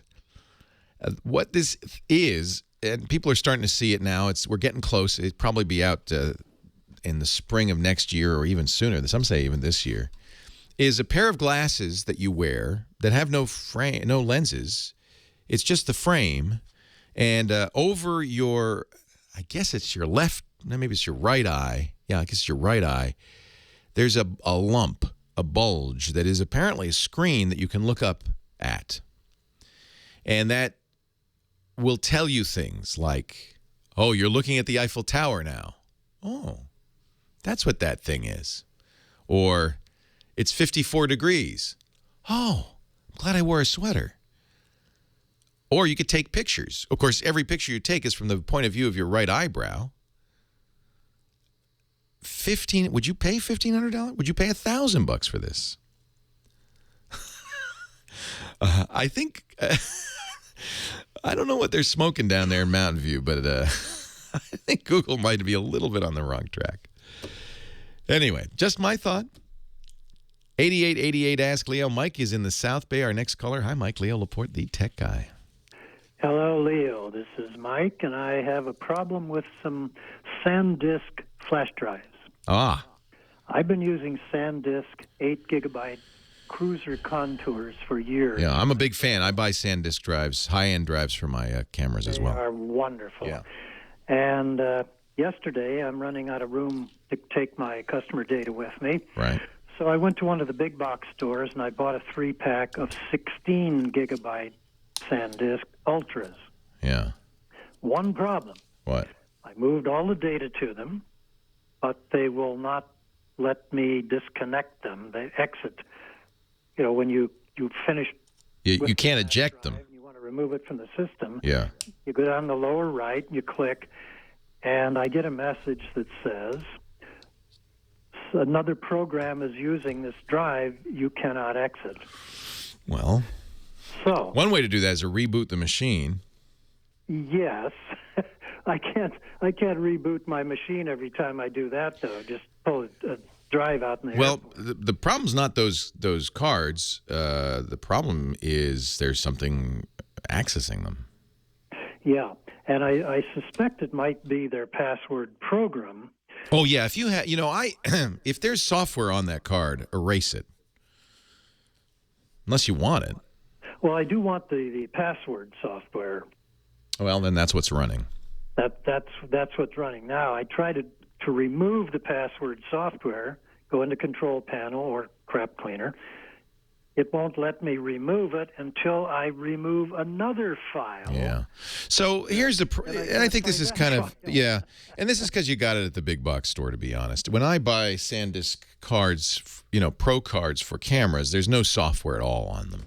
But when they're putting them together, a package in a nice, you get 3 cards for $88 in a box that they could put on the shelf at a big box store. People who shop there for cards are looking for more value. These are the people who buy 180 toilet paper rolls at the same time. So they put stuff on the card, and it probably auto runs when you put the card in. And I hate that. It's a security flaw. It's a hazard. It's a bad thing. So unless you really want to use that stuff, I wouldn't recommend it. I would just format the card before you even use it. And, you know, a good way to do that, put it in a camera and format it, because a camera isn't smart enough to run that software. Just format that thing, and then all that stuff will be gone, and you won't have to worry about this. The very fact that it ran a program that you didn't even know about, and that program was still running when you were trying to inject the card, gives me the willies. Get rid of it. Leo Laporte, the tech guy.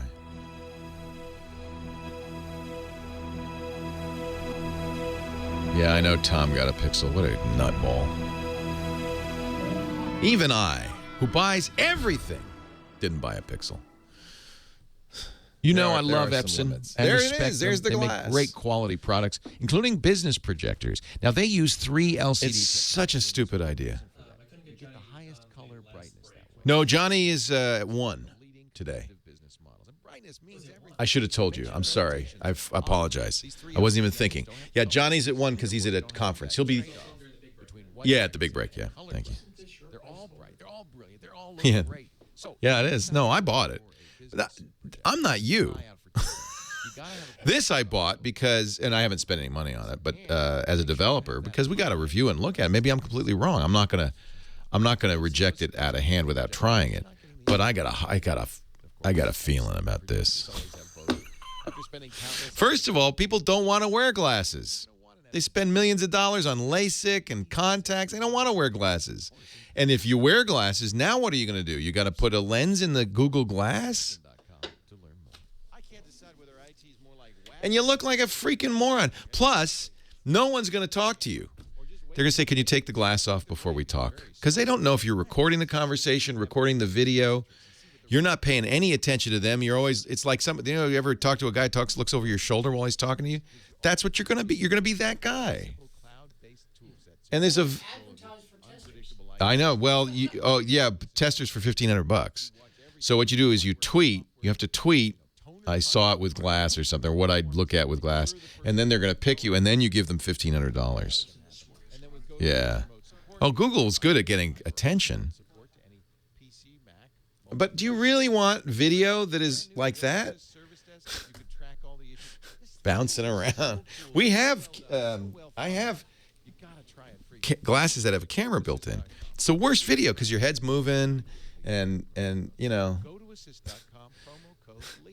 It's not even as good as a GoPro. You want to do that? Get a GoPro. Strap it to your chest. Or put it in your helmet, yeah. But look at all the attention they're getting. It's stunning. It's because they're Google. If anybody else did this, if, you know, my glasses, well, we've got these. And no attention at all. And a GoPro is $300.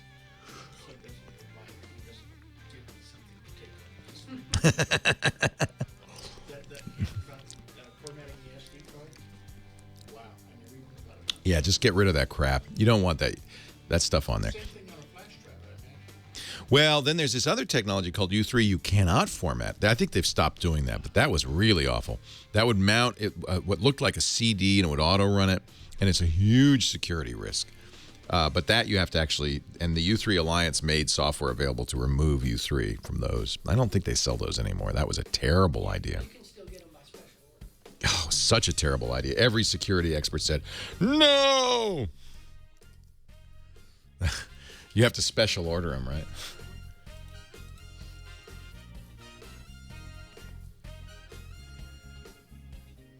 So the number 3 launchpad removal tool and the number 3 search result. How do I remove the U3 software from SanDisk, from flash drive? I wonder if that SanDisk that he bought had U3 on it. It could be so old. SanDisk invented it. It could be. I should mention it.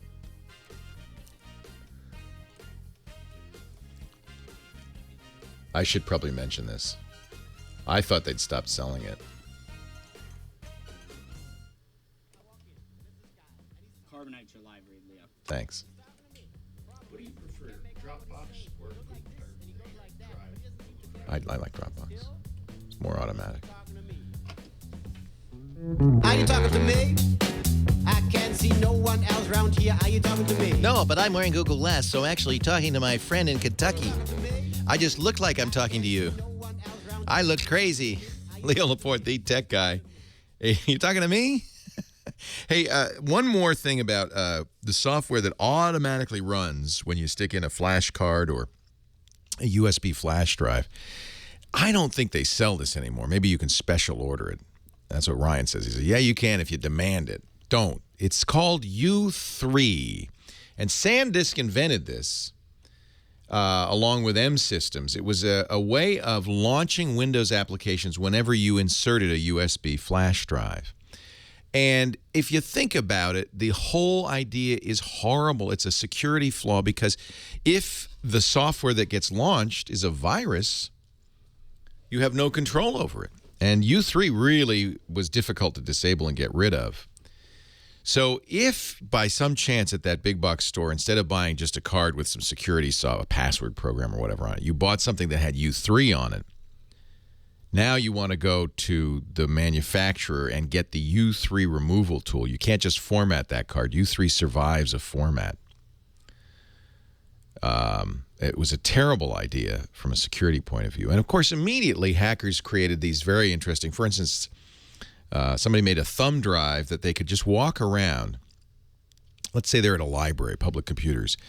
You'd put it in the library, USB port. Within seconds, it would copy its software onto the library computer so that it was automatically logging all keystrokes. So you sit down at the computer, you look like a normal customer, you start typing, you stick this thing in. 30 seconds later, you get up, you walk away. You let it run for a couple of weeks. You come back, you stick it in again. Same software goes, I'm already installed, so let me just download that log of keystrokes, all those passwords and logins. 30 seconds later, you get up, walk away. You've captured everything everybody's done on that computer since you were there last.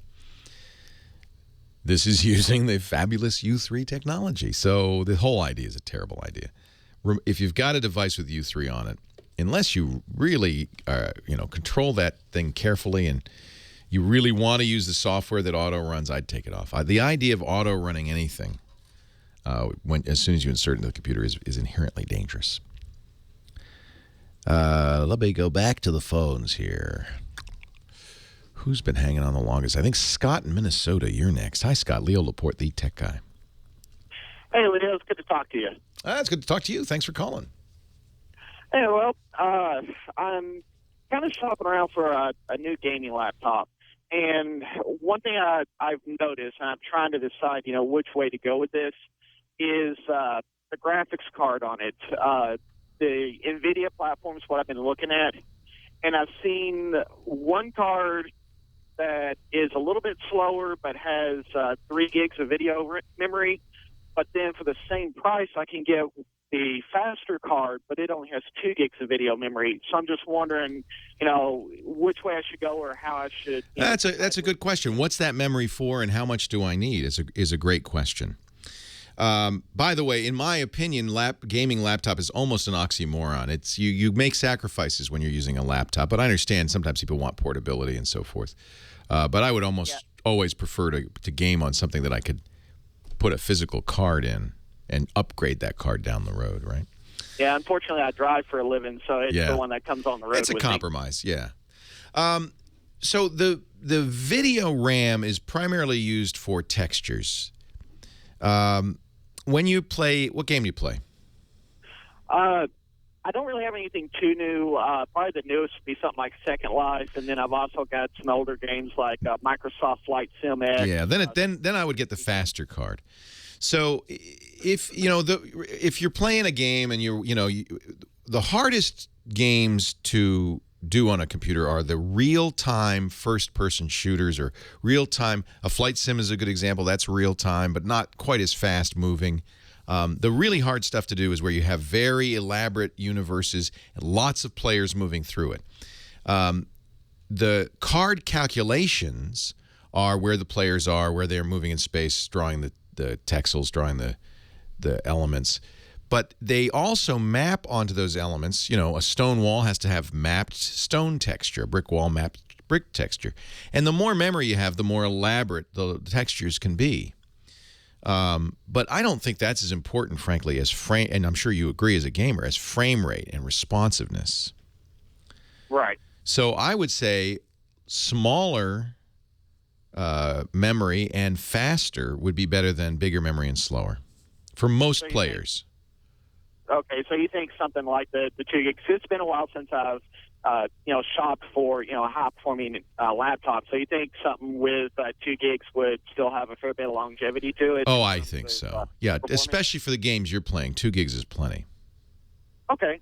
And you can, go look at the reviews before I would ever buy a gaming machine of any kind. I'd look at the reviews of that video card system, compare it to what the state of the art is, and so forth. And you can go to AnonTech or PCPer.com and read those. And that will tell you a lot about what games it's, frame rates and games and what it's capable of and all of that stuff. Okay, then. I guess I'll do it. Enjoy your new rig. Sounds like fun. Barbara in New Jersey, Leo Laporte, the tech guy. Hi, Barbara. Hi. We used to watch you on Tech TV. Yeah? Did you catch me doing anything? Oh, I mean on the TV show. Oh, yeah. I loved doing that. 98 to 2004 was really fun, and I still meet people almost every day who said they were fans back then. That channel had a huge impact. It really did. So armed with that confidence, we are attempting to upgrade the RAM on my computer, but when we took the case off, we discovered that the heat sink was loose over the CPU. Wow.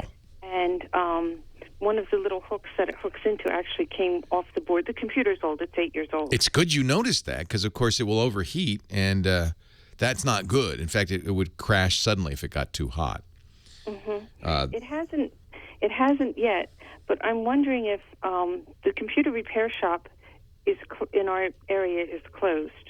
And I'm wondering if I know I need that weight conductive stuff to stick it back on. Yeah, and a very small amount, by the way. People always put too much on there. Literally, a drop is all you need because it gets you want it to be a very thin film. You can buy that online.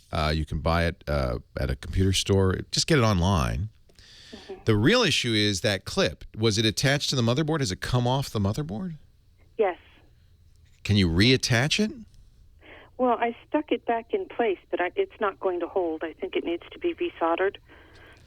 Yeah, that's probably true. And that's, it is 8 years old, so if you broke it, it wouldn't be the end of the world, would it? Do you think that I should attempt to take this apart and solder it in myself? I do, Barbara. Have you ever soldered anything? Actually, yes. Good. I can solder actually very well for my job. I solder audio cables. Well, then why are you asking me? You definitely, now you got to be careful. You don't want to get solder anywhere else but that solder point. But I'm also very good at breaking things. Yeah, well, so am I. Anybody who takes things apart is good at breaking things. Yes. I don't know. Soldering is usually not strong enough to hold down a clip. I don't know how it was attached. I doubt it was solder. You also be very careful not to conduct heat into the rest of the motherboard. You could desolder other things. But it's 8 years old. What's the worst that could happen? Leo Laporte, the tech guy.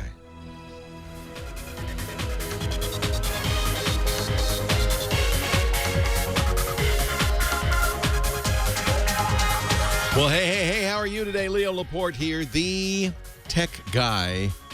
And it's time to talk about computers and the internet and cell phones and home theater and anything on your mind that has a chip in it. Digital. I'm the digital guy. 8888 Ask Leo is the number. 8888 Ask Leo. Toll free from anywhere in the U.S. Now, normally, Johnny Jett joins us, our travel expert, at 1:30 in the second hour. But Johnny was speaking today for the Los Angeles Times at their travel conference. Hey, Johnny. How you doing, Leo? So he just ran over. I'm out of breath. How'd your speech go? You literally just did it half an hour ago, right? Yeah, it went well. We had it standing room only. Good. And, and some of the things I talked about I'm going to talk about here to save people money. What did you talk about at the travel conference? And by the way, anyone who's in L.A., which I know you have a bunch of listeners there, I'm speaking again tomorrow at 11 o'clock. Oh, good. At the LA Times. Yeah, we're on KFI show. down there. So the LA Times travel show, and you're going to speak at the 12. Is there? There's probably. Where is it? At the convention center, right next to the Staples Center. Okay, and there's probably a small fee to enter, I'm sure, but that would be worth it to see Johnny. You meet Johnny in person. That's right. Come on down. Come on down. So you are staying at a very nice hotel. I know that because I saw on your Facebook page. I know. I'm at the Ritz-Carlton Los Angeles Live, which is right across the street. They gave me club room access, so I've been eating these chocolate and banana Nutella macaroons. And literally, I can feel the rolls in my belly, and I'm not lying. Do you have a favorite hotel chain? I mean, I'm sure there's individual hotels that you love, but do you have a chain that you love? You know what? You can't go wrong when you're doing these high-end ones like Four Seasons, Ritz. Four Seasons, Amman, Taj hotels in India are just, ridiculous. We're going to be in Istanbul in the fall, and we're going to stay at a Shangri-La, which is a wonderful. The Shangri-Las are nice. I stayed at the Shangri-La. Sharon Palace there, the Kempinski Hotel. Yeah, that's the big one right on the Bosphorus. It's beautiful. We'll be on the Bosphorus too. They're building this Shangri-La. It doesn't open for a few more months. Well, try and take a tour, by the way, of Sharon Palace. Oprah stayed there. It's 50,000 euros a night for this one room. The Queen stayed there. Now it's Oprah. much more impressive. Oh, Oprah. Well, yeah, if Oprah stays there. How do you buy hotels? There's hotels.com. There's Priceline. There's a lot of different ways to get hotels when you travel. What is the best way? Well, you got to check a bunch of different sites. Number one, but one of the things, I love Priceline for bidding for hotels. But before going to Priceline, there's a website called biddingfortravel.com. And it's, like a 1990s message board. Doesn't look good, but the information is key. So let's say you put in San Francisco. I don't know if you're on there right now. I am. Let me put it in here. San Francisco. Go down to hotels. I'll go in there too. Okay. Whatever city you're familiar with. Okay. Because then I'll know. Here's click hotels. So yeah, you're right. This is very. It's old school. Yeah, it's a forum. It's exactly what it is. So you just pick the city you're going to, and what it does, it tells you what people have been bidding on Priceline, and that's been accepted. So let's say, because the deal with Priceline is, it's hotel rooms that haven't been sold at the last minute, but you can't say what hotel. At best, you can say what neighborhood. Exactly. They tell you. You can tell that they'll tell you what neighborhood. But what this site does, it allows the users to go on there and put in, what hotels they received and for what price and which dates. So then you know the secret basically. And it's been around for a while, and you can tell by the design of the site. But I'm sure Priceline hates tons this. of money. Or maybe they don't. Maybe Priceline actually thinks this is a good thing. I know when they first started, Priceline pulled their affiliate program with them, and I think they still did. So I don't think Priceline likes it, but what can they do? I see a big Priceline ad. No, they're sponsors. I think this woman is going through another affiliate program, and that's how she makes money. I'm sure Priceline at least has to say they don't got to. like I mean, it because she's making the money because people are booking through Priceline because of her. Right. This is cool. But the message board, so you can put in whatever city you're going to. So let's say, my connection is super slow here.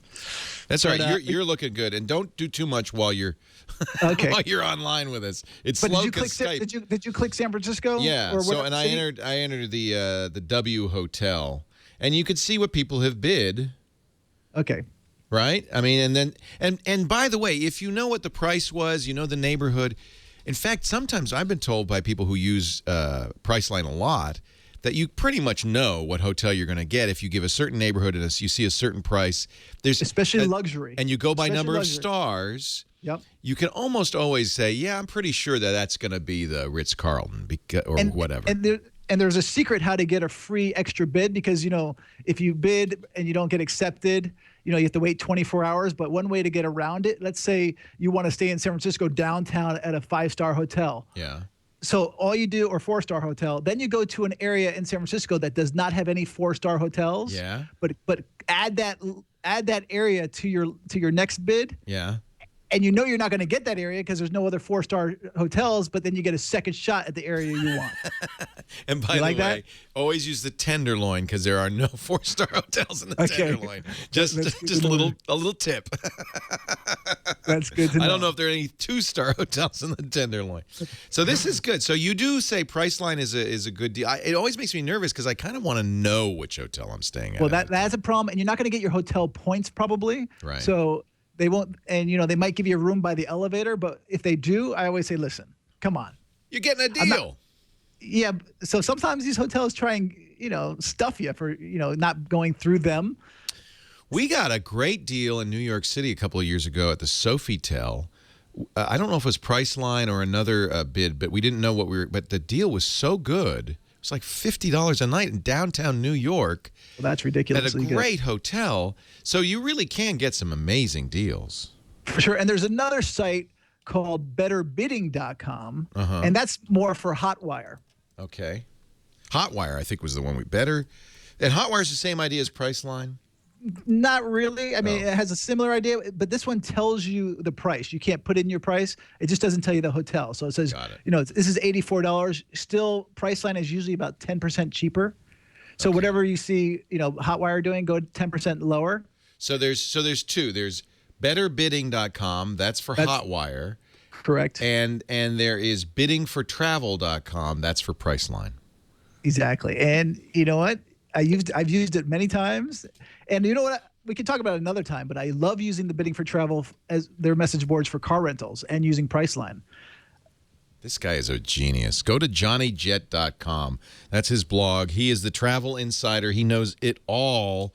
And if you want to, get the greatest tips, this blog is fabulous. I love to travel, so it's just fun for me because I just live vicariously through you, frankly. Well, I appreciate it. Hey, you were on the Today Show. Congratulations. Yeah, That's I was on twice last week. Can you believe that? What? Yeah. Wow, I've never even heard of that. That's fantastic. What do you think of the U.S. Airways and the American Airlines merger? Is that going to be good or bad for travelers? It's probably going to boost prices up in some areas. I'm a fan of American Airlines. Their social media team's amazing. You can tweet right now to American Airlines, and I guarantee you within 10 minutes they'll tweet you back. They're just phenomenal, 24/7. So U.S. Airways, it's going to be interesting. U.S. Airways management team is going to take over the American Air. Oh, that's not good. And so you don't know what they're going to do. These guys, they're all about making money, and but they know how to run an airline, which is good. Well, and I feel for you. I wouldn't want to be in the airline business these days because it's tough with the price of gas and so forth. It's just hard to make a living. It's for sure. They're all struggling. When those fuel prices go up, that's when the airlines start folding. Yep. JohnnyJet.com. Follow him on Twitter at JohnnyJet, and he joins us normally, but it'll move around because he's a busy guy.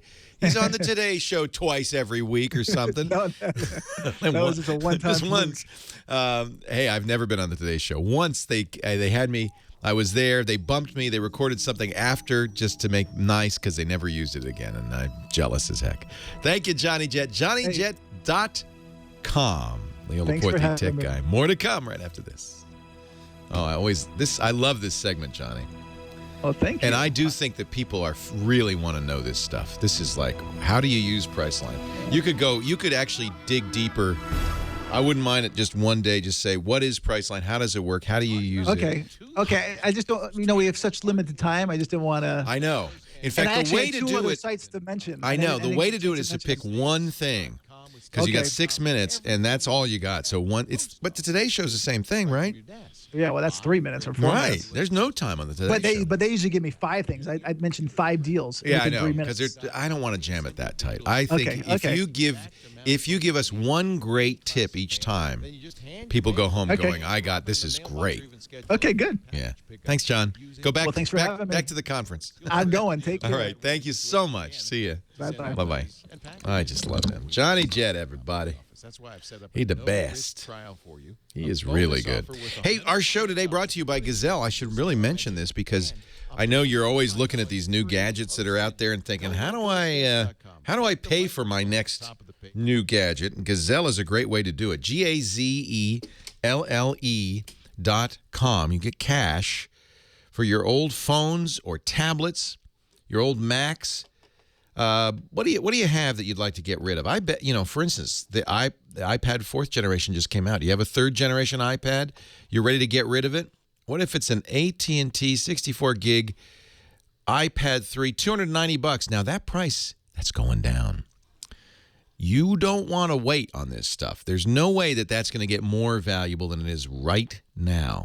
But here's the beauty of Gazelle. Their bid's good for 30 days. So get the quote now. Get the quote now. And if a new iPad's announced, you'll have the quote.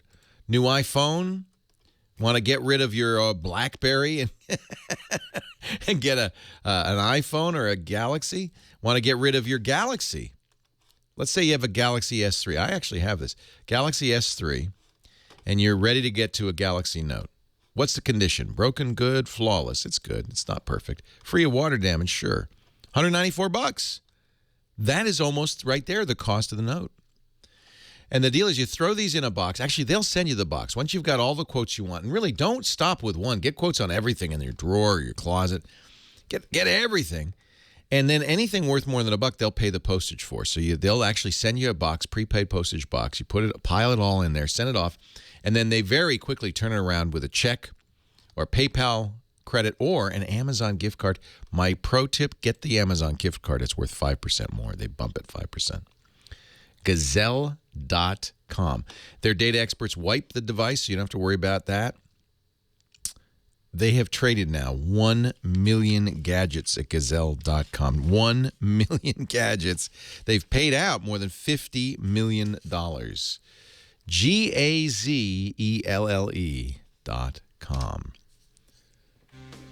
And we thank them for supporting the Tech Guy podcast. It's really nice. We've got sponsors on the podcast version of the Tech Guy so that we can subsidize the cost of producing that for you, which is nice. Yeah. We didn't, for the first 8 years, we didn't have any ads on the podcast. And we were just doing it as a service. And the reason was we don't own this show. So Premiere owns it. So at the last contract negotiations, I said, you know what? Don't give me a raise, Premiere. And they said, whew. I said, I don't need a raise. Just let us sell ads on the podcast. We give them some money back. We give them a cut. So this has got to be unheard of. I actually negotiated with them to give them more money. But we also now can subsidize the podcast, which is really great for us. Yeah, it's a big improvement from my point of view. And somebody was asking, do we still have a donate button? Yes, we do, but don't donate yet. We're going to do a new donation thing. We have some large costs coming up soon. I'll explain all of that. And so hold out, because we will need your money. Leo Laporte, the Tech Guy. 8888, ask Leo. That's the phone number. Back to the phones we go. Tim is in New Hampshire. Tim, Leo Laporte here. Hi, Leo. Thanks for calling. Quick question or two questions for you. One has to do with audiobooks. Okay. I have a number of nieces and nephews that are having kids that got some 4, 5, 6 years old that are just now learning to read.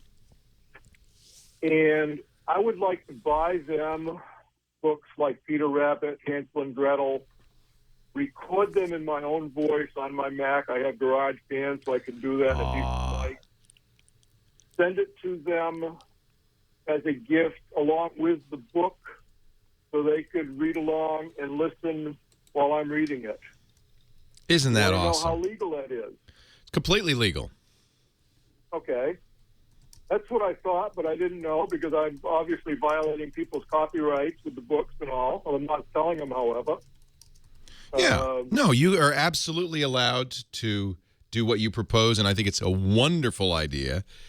They will love their Uncle Tim even more. I think that's a wonderful idea. And, I've seen research that says that audiobooks are a great way to get younger kids reading. And I love your idea of reading along with a physical book. I think that's exactly the way to do it. Okay, well, I'm thinking for Christmas and birthdays and things like that.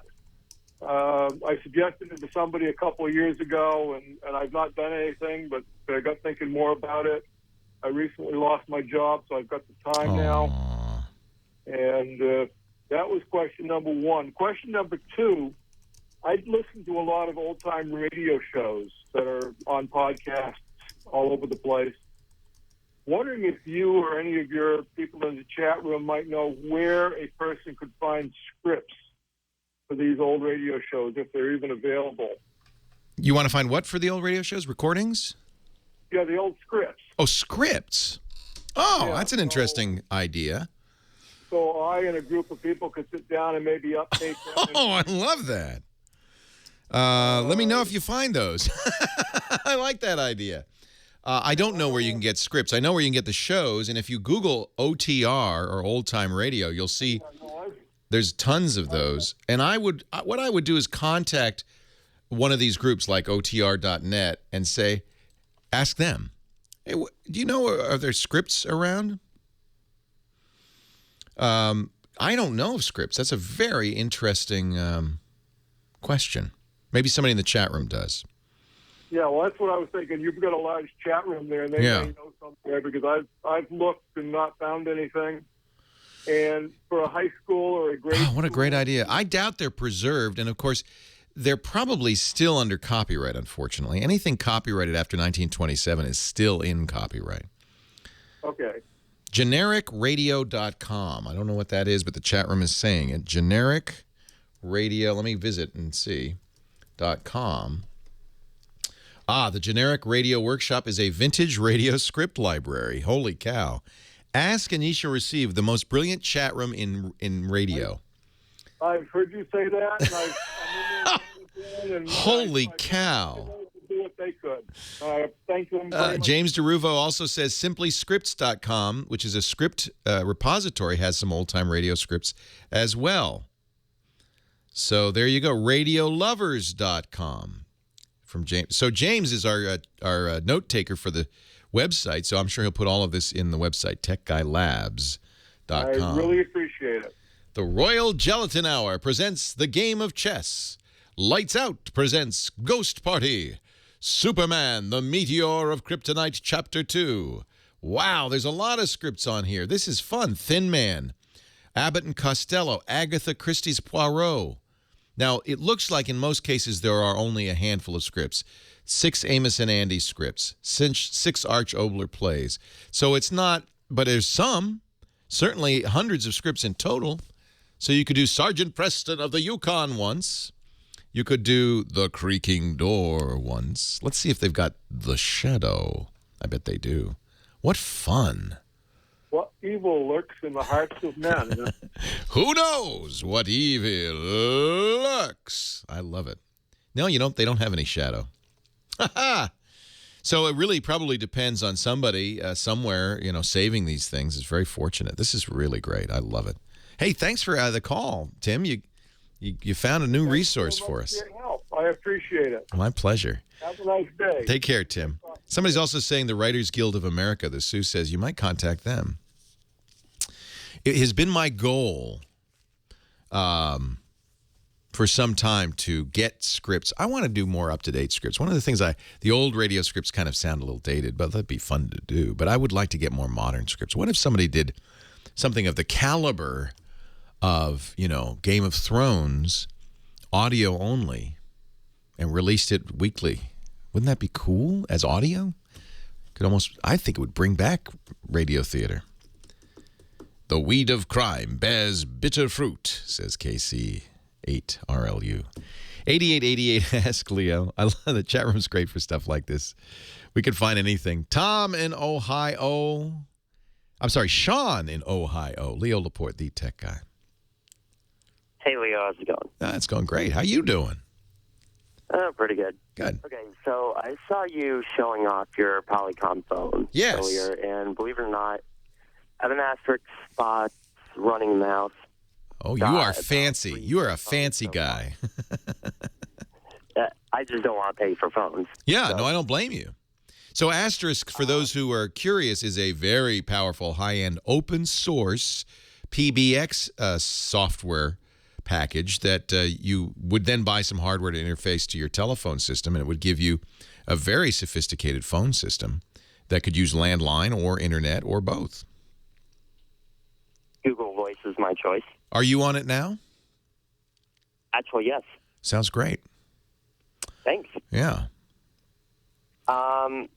So I've been actually looking at your model of Polycom phone. I don't know if it's exactly the SIT-01 or not. I don't either. It says HD voice on it. I like that, although I don't know if that's just a marketing ploy. Let me just look on the back here and see what it is. It is the SoundPoint. Yes, it is a SIP phone, of course, because we're using Ring Central, which is a VoIP solution. It's SoundPhone IP670 SIP. Okay, how do you like that phone? Love it. Although I rarely use it because the Ring Central, and I should mention they're a sponsor, but they also are a phone system, lets me also use my cell phone. So I'm more often using that. But as a desk phone, I find it excellent. I think I would recommend it highly. Been very happy with it. Leo Laporte, the tech guy.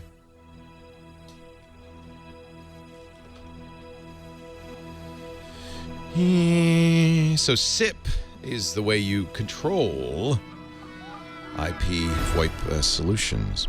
Oh, I wonder where we can get Hamantashen in town. There's got to be somebody. I bet you Della Fettoria is making them. We used to have, Polly Ann's Bakery used to have great Hamantashen. The gizwiz is coming up next. But first, let's talk about Lantronix. Actually, my Mom, this is for you. My mom asked me the other day, she said, how do I print from my iPad? I have a very old printer. Mom's getting this. This is the X-Print server. I'm going to send it out to her from Lantronix.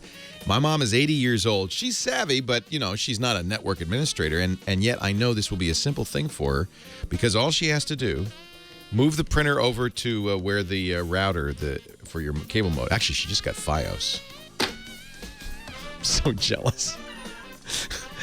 She said, honey, is this Verizon FiOS? I got this. The two very nice guys came to the door, and it sounded good, and it's less than I was paying for my Cox cable, so is that okay? I said, yeah. Yeah. So you got to put your old USB printer, Mom, next to your router. Plug the Ethernet cable from the router has an extra port. Plug that into that. Plug this USB thing into the printer, and then plug the Lantronix X-Print server into the wall, and that's all you have to do. Now when you say print on your iPad, it will see your old Canon printer. Because what this does, this is so cool, $99 for the home version. It supports literally 4,000 different kinds of printers. It'll take any USB printer and make it a network printer. But it also takes any network printer and makes it an AirPrint server so that you can print to it from an iOS device without additional hardware or software. So it is a very cool idea. A lot of schools use these, businesses. This is the home version. It can handle up to 8 USB printers. If you're going to have more than one, obviously you'll use a powered hub and just plug it into that. Up to 8 USB printers and 2 network printers. If you have a larger installation than that, you're obviously not a home user, you can get the business version for $199, and that will do 8 USB printers and unlimited network printers, plus it has Active Directory support and stuff like that. But this is the $99 X-Print server. Go to xprintserver.com/twit to get free shipping with the offer code TWIT. Highly recommend it. If you've got an old USB printer you want to print to on the network, whether it's an iOS device or anything, this makes it a network printer. And it will make any printer attached to it an AirPrint server, which means you can run print directly through the iPad. So, some companies make X-Print compatible networking servers, but a lot of printers are not AirPrint compatible. This makes them all AirPrint compatible. It's xprintserver.com/twit. Lantronix X-Print server, highly recommended. And a fine sponsor. So, Mom, I got one for you. In the box.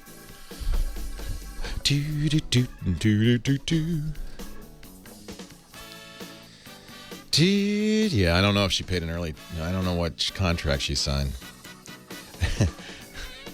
Doesn't matter. She's going to like it. And she said it's cheaper. It has more channels for less... She was doing a triple play bundle with Cox, and I said, you got to stop that. Yeah. The fact that she can get it, I mean, she said, should I get that? I said, well, Mom, if I could get it, I would get it. I don't know if you need it. I know. I said if I could get it, I'd get it. Believe me, Mom. So yeah, no, she's happy, and it's actually less than her Cox cable was. So at that point, and more channels. At that point, I couldn't really. I said yes, you should get it. I've been trying to get her to get a landline phone because in the storm, the phone keeps going out. And this is not that, but. All right, Leo, carbonite your billboard. Thank you. We have one chance, and that chance is to fight back. Get ready for the most thrill ride motion picture event of the year. Apocalypse. In theaters everywhere. Friday. Was that an Academy presented for your consideration? Remember that little kid? He's like 10. That's a kid? A kid. That's a 10-year-old kid?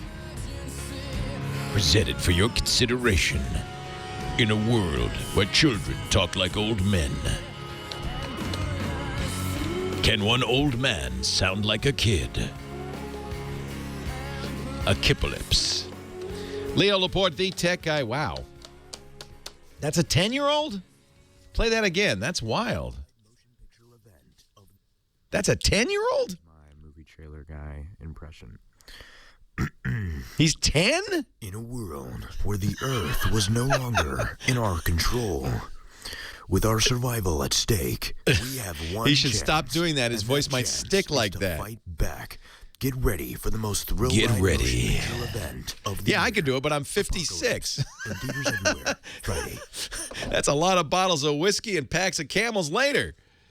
Holy cow. In a world. 88. He's 14. All right, he's not 10. That's, his voice has changed, obviously. A lot. Let's see. 8888 Ask Leo. That's the phone number. We will go to Mike in Palm Desert, our next caller. Hi, Mike. Leo Laporte, the tech guy. How's it going, boss? Long-time listener.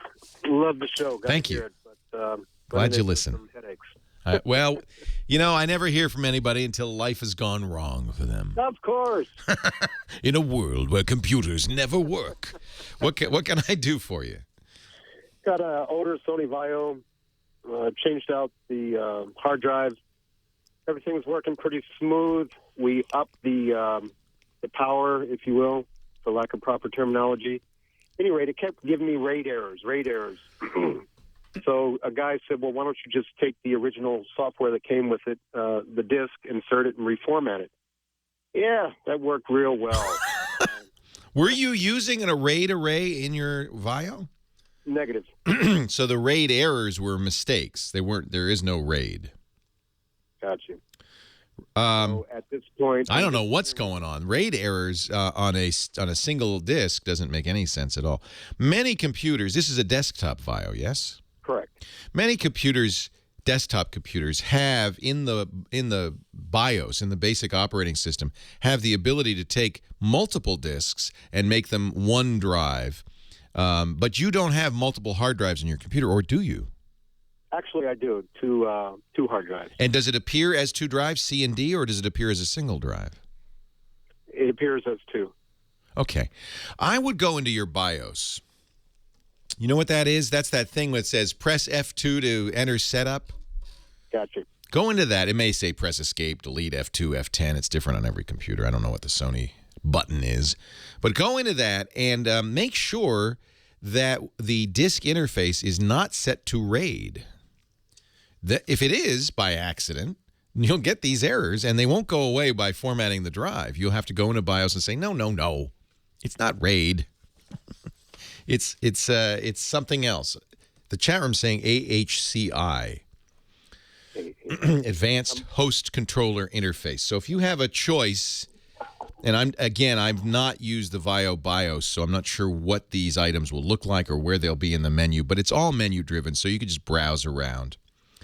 And you don't want to be in RAID mode. You want to be in AHCI mode. Yeah, I'm writing this down because I'm out and about, but I figured if I could get through to you. We'll put in the we'll also put in the show notes so you can get it when you get home. We'll put this, but also another link from the chat room. Thank you, Web5438.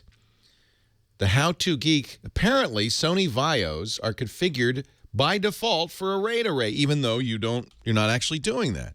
So what a surprise, you're getting errors. So so this actually talks about how to disable that. And we'll put this in the show notes. There's literally a step-by-step. Press the F2 key. Press the down arrow keys to RAID configuration is highlighted. Press the enter key and up and down arrow to select show. Press enter key. You want to change it and take it out of RAID. And you want to, this is a very long 18-step fix, but it's not going to be complicated. It's fairly straightforward.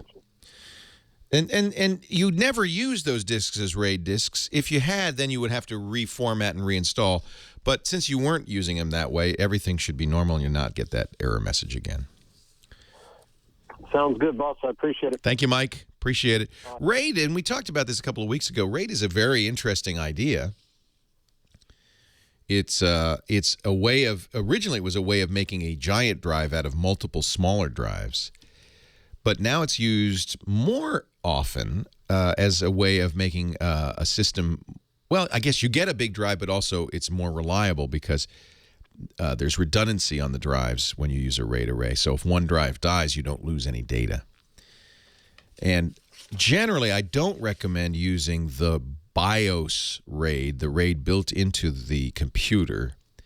It's better to use hardware RAID, either a RAID card or an external RAID array. That would be my preference. They're much more reliable. So there you go. There you have it. Tim in Wisconsin is next. Leo Laporte, the tech guy. Hi, Tim. Hello. Welcome. Great to hear from you. Thanks for calling. I have an older HP Pavilion that I originally bought, and it had Windows Vista on it. Came with a free Windows 7 upgrade. Ah. I have since had all kinds of issues with it, and it's come time to restore it to factory settings. Yes. Now, I have the Vista Restore discs, and I'm wondering, once I do that, how do I get back to Windows 7? How did you upgrade to Windows 7? Was it a download, or did they give you a disc? I don't remember. It was probably 4 or 5 years ago. I don't think it was a disc, though. Well, if it was a download, then probably once you install Vista, you can go through the same process, and they'll say, oh, yeah, we see you've already purchased this, and here you go. I do have the license key. Is that? Yeah, that's probably all you need. Okay. Yeah, keep that license key. The issue is where we're going to get the stuff. It may even be on a restore partition. You might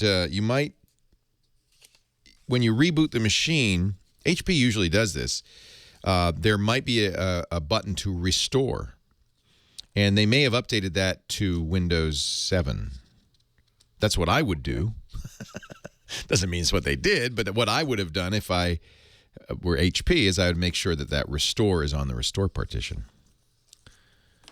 Okay. The ideal way to do this, by the way, would be to get a Windows 7 upgrade disk and not put Vista on there. Because the worst way to do it is to install Vista and then upgrade to 7. The best way is not to have anything on that drive and just put 7 on there. Okay. And again, the chat room to the rescue. Thank you, The Gray Area. He's got a link to a website, mydigitallife.info. And it shows where you can get an ISO for Windows 7. If you have the license key, you just download the ISO and enter the license key to activate it, and you're good to go. That's probably the best way to do it.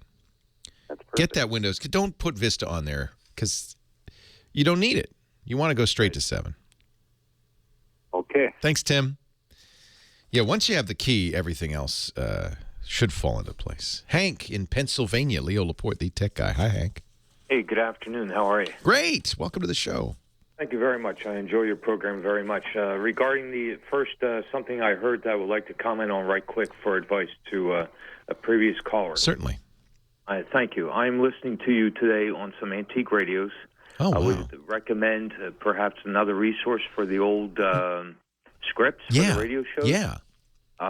Perhaps the Antique Wireless Association. Very good. So how do I sound on an antique radio? Well, you sound almost as good as I do. Hey, hang on. We got to take a break, Hank. These commercials are going to sound excellent, too. And we'll be back, and I'll help you right after this. Leo Laporte, the tech guy. I sound monaural.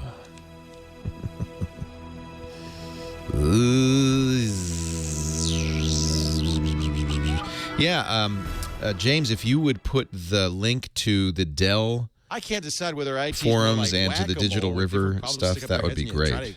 Hit them with a hammer, That'd be or just great. waiting for lightning to strike. That'd be Either way, lovely. it could be very stressful. It would be lovely.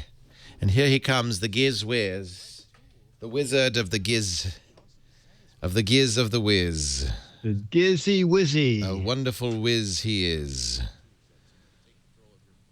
How are you, Ricardo? I'm good. I'm picking, in case I become Pope, I've decided I will be your popiness. Just in case. It doesn't sound too formal. I want people It's not relaxed. to be. Yeah. It's relaxed, right? Hey, your popiness. What's happening? How There you you go. doing? Your popiness.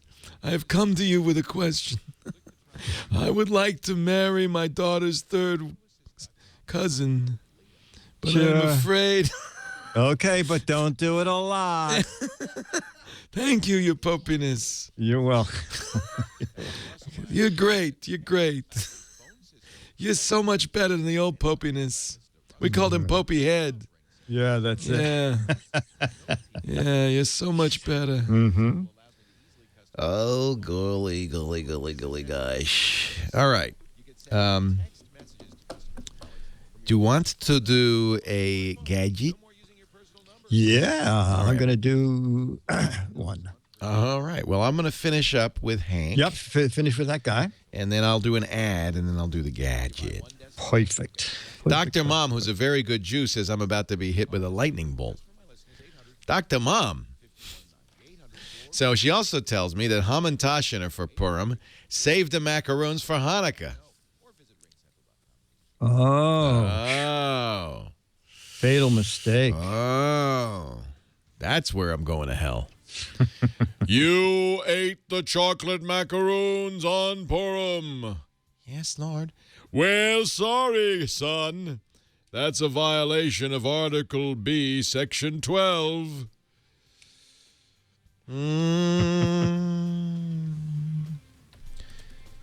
Padre says, no problem.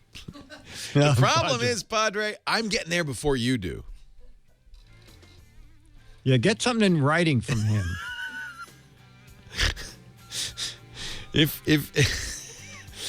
it could be a while before you follow me, you know what I'm saying?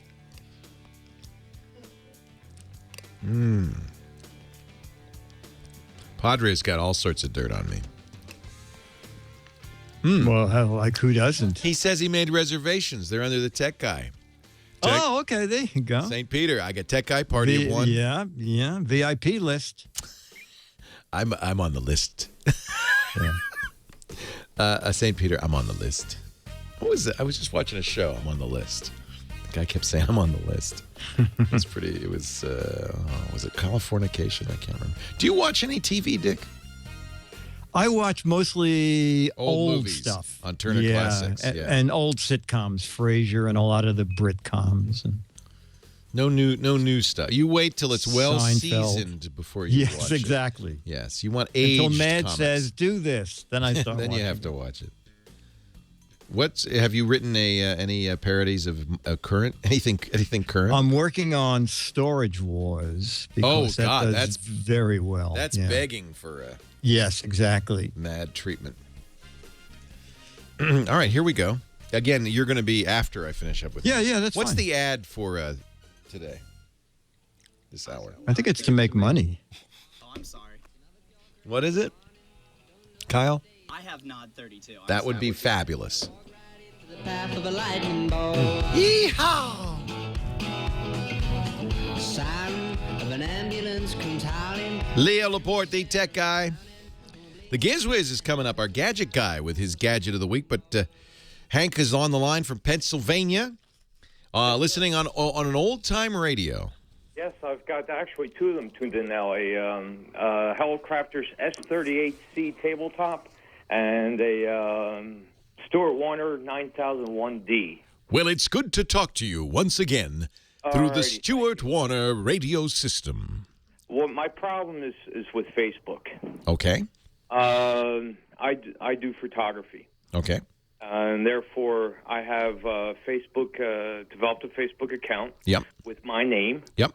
And then I attached to my account, I have the name of my photography stuff. Yeah, a lot of businesses do this. You have a personal page and you have a business page. Now, I also all of a sudden, in December, close to Christmas time, I posted photographs I had taken in June at an air show. Yeah. On the Air Show Air Museum's website, or let's say Facebook account. Okay. Sure. The next day, I find out that I'm locked out of my account. Whoa. Did they say why?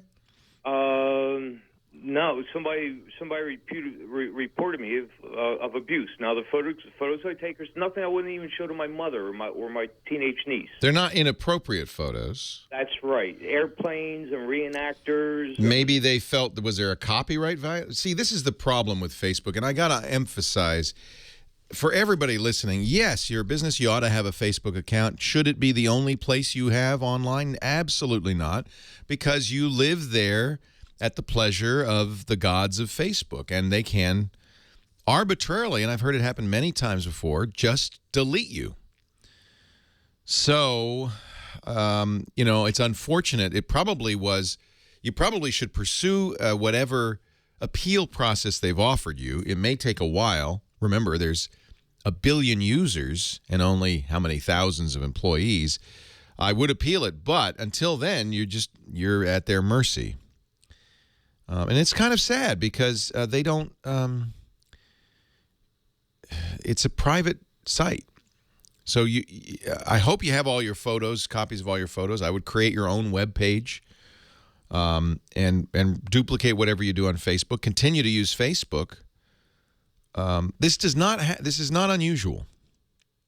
And I presume that what happened was somebody complained to harass you. Facebook generally just goes, okay, and takes you down, and then you have to appeal and get back up. That's kind of a funky system, but that's kind of how it works. And I don't of any other, magic way. You should never trust Facebook alone. I have my, and certainly it's not your backup solution for photos. I would hope not, because that really is a disaster. Hank, I'm sorry. I can't help you because I don't, I can't. It's not like I have any in there. I can't go to them and say, hey, can you put Hank back? A good friend of mine is a meteorologist who got knocked off Facebook for some time and finally got put back. They never really explained why. It just happens, unfortunately. It's why you should never assume that, this is your site. It's important to be there, but it should not be the only place.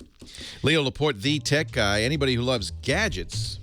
Hey, baby, I hear the blues are calling, tossed salads and scrambled eggs. Is this his theme song? And maybe I seem a bit confused. Yeah, maybe, but I got you pegged.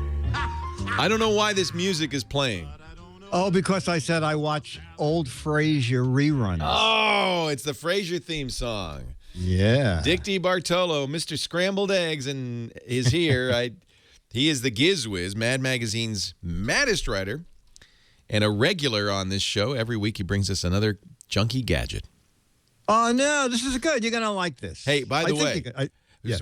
We do a feature on the Gizwiz, which is the podcast that we do. I buy stuff from Sky Mall. The zip line came. Oh. So I'm going to set it up in the studio, and for the next Gizwiz, I am going to zip in. All right, with a camera on your head. And the Evertone butt lifter on my rear end. Wow, this is going to, coming and going, you're going to look great. That's every Tuesday about 4 p.m. Pacific, 7. Actually, more like 3 p.m. Pacific, 6 p.m. Eastern on twit.tv. So, Dick, what do you got for us this week? Oh, we have something from the company Satechi or Satechi, S-A-T-E-C-H-I. And this is their new smart LED desk lamp. Now, I like this guy a lot. It's a touch screen. Actually, they call it touch screen. There's no physical screen, but down at the base, there are 4 different modes. They have like study mode, relaxation mode, bedtime mode. Ooh. So it's different colors? Yes, it is. It mixes different LEDs. It runs from 2500K up to 7000K. Oh, I like that. I have the Philips Hue lights do the same thing. They're LED lights that you can make any color. Yeah, well, this is not too many colors, but you can sort of go from daylight to like sunset. Reading, and then study, bedtime, relaxation. And within those 4 modes, there are 4 different intensities. So you can go into the mode. And Leo, it's just coming in. Do you have one? Have you tried? $99. Have you? Yes, have you tried them?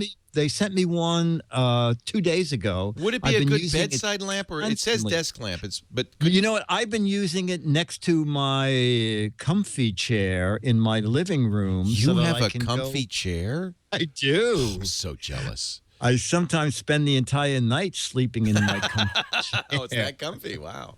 It's that comfy, and Fairway sits right next to me, so it's very cozy. And so, it has a charger port on it. I love it has a 5-volt charging port in the back. Now, it comes in black and white. They sent me the black. Really shows a lot of fingerprints. So if you're worried about that, probably the white's going to be a better deal. Auto shut off after an hour if you want to go to bed. Oh, I like that. Lifespan of the bulbs, they say at least 40,000 hours. Is it pretty bright? And yeah, it gets very bright, which is great for me because I like a lot of contrast when I read the newspaper. Yeah, that's we need exactly bright lights. Yeah, that's exactly right. Yeah. And even in its brightest mode, since it's LEDs, it's using a gigantic 11 watts of power. Wow, that's why I like LEDs, and that presumably they don't burn out either, right? No, 40,000 hours or more, a minimum 40,000 hours. And as I said, I think the price is really decent, $99.99 at Amazon or their. Oh, they have them on Amazon. Yeah, they do. So that's the place to go. Okay. And I have a link to it on my website under Tech Guy Labs. EHCI. Now, if you go to gizwiz.biz. You can play the What the Heck Is It contest. Look at a close-up picture of a gadget, identify it, and a autographed copy of Mad Magazine will be skying its way to you. Yes, not Sky Mauling. I actually mailed them. Yeah, I am still waiting for quite a few things from Sky Mall. Although we did get some shipping in today. I got a ton of stuff from Sky Mall. Oh, good. Yeah. Oh, good. So we'll be showing I can't wait to see the zip line. Yeah. You know what I'm going to do in the landing pad? We have this giant, what was it? It was the human slingshot. Oh, the human slingshot. That was great. I'll put that at the end. Is Chad out of the hospital, by the way? Yeah, the prognosis is excellent. He should be able, we're hoping he'll be able to walk again. So I'll put that slingshot at the end where I land, and then it'll fire me right back up. Nice. I like it. I like it. Gizwiz. You should be wearing the Orbit skates just in case you fall off. I never thought I'd have a career in stunting. Thank you very much, Dickie D. Thank you all for watching the show. We do it every weekend, and I hope you will come back and be a part of it, the Tech Guy program. Have a great Geek Week. Bye-bye. Well, that's it for the Tech Guy show for today. I'm Leo Laporte. Thank you so much for joining us. Don't forget, the Tech Guy is just the tip of the iceberg. We do nearly 30 shows now on the Twit Netcast network, and you'll find them all at twit.tv. We talk about Windows on Windows Weekly, Macintosh on MacBreak Weekly, iPad on iPad Today. You get your daily dose of tech news from Tech News Today, and our weekly roundtable show, This Week in Tech. It's all at twit.tv. And I'll be back next time with another great Tech Guy podcast. Thanks for joining me. See you next time.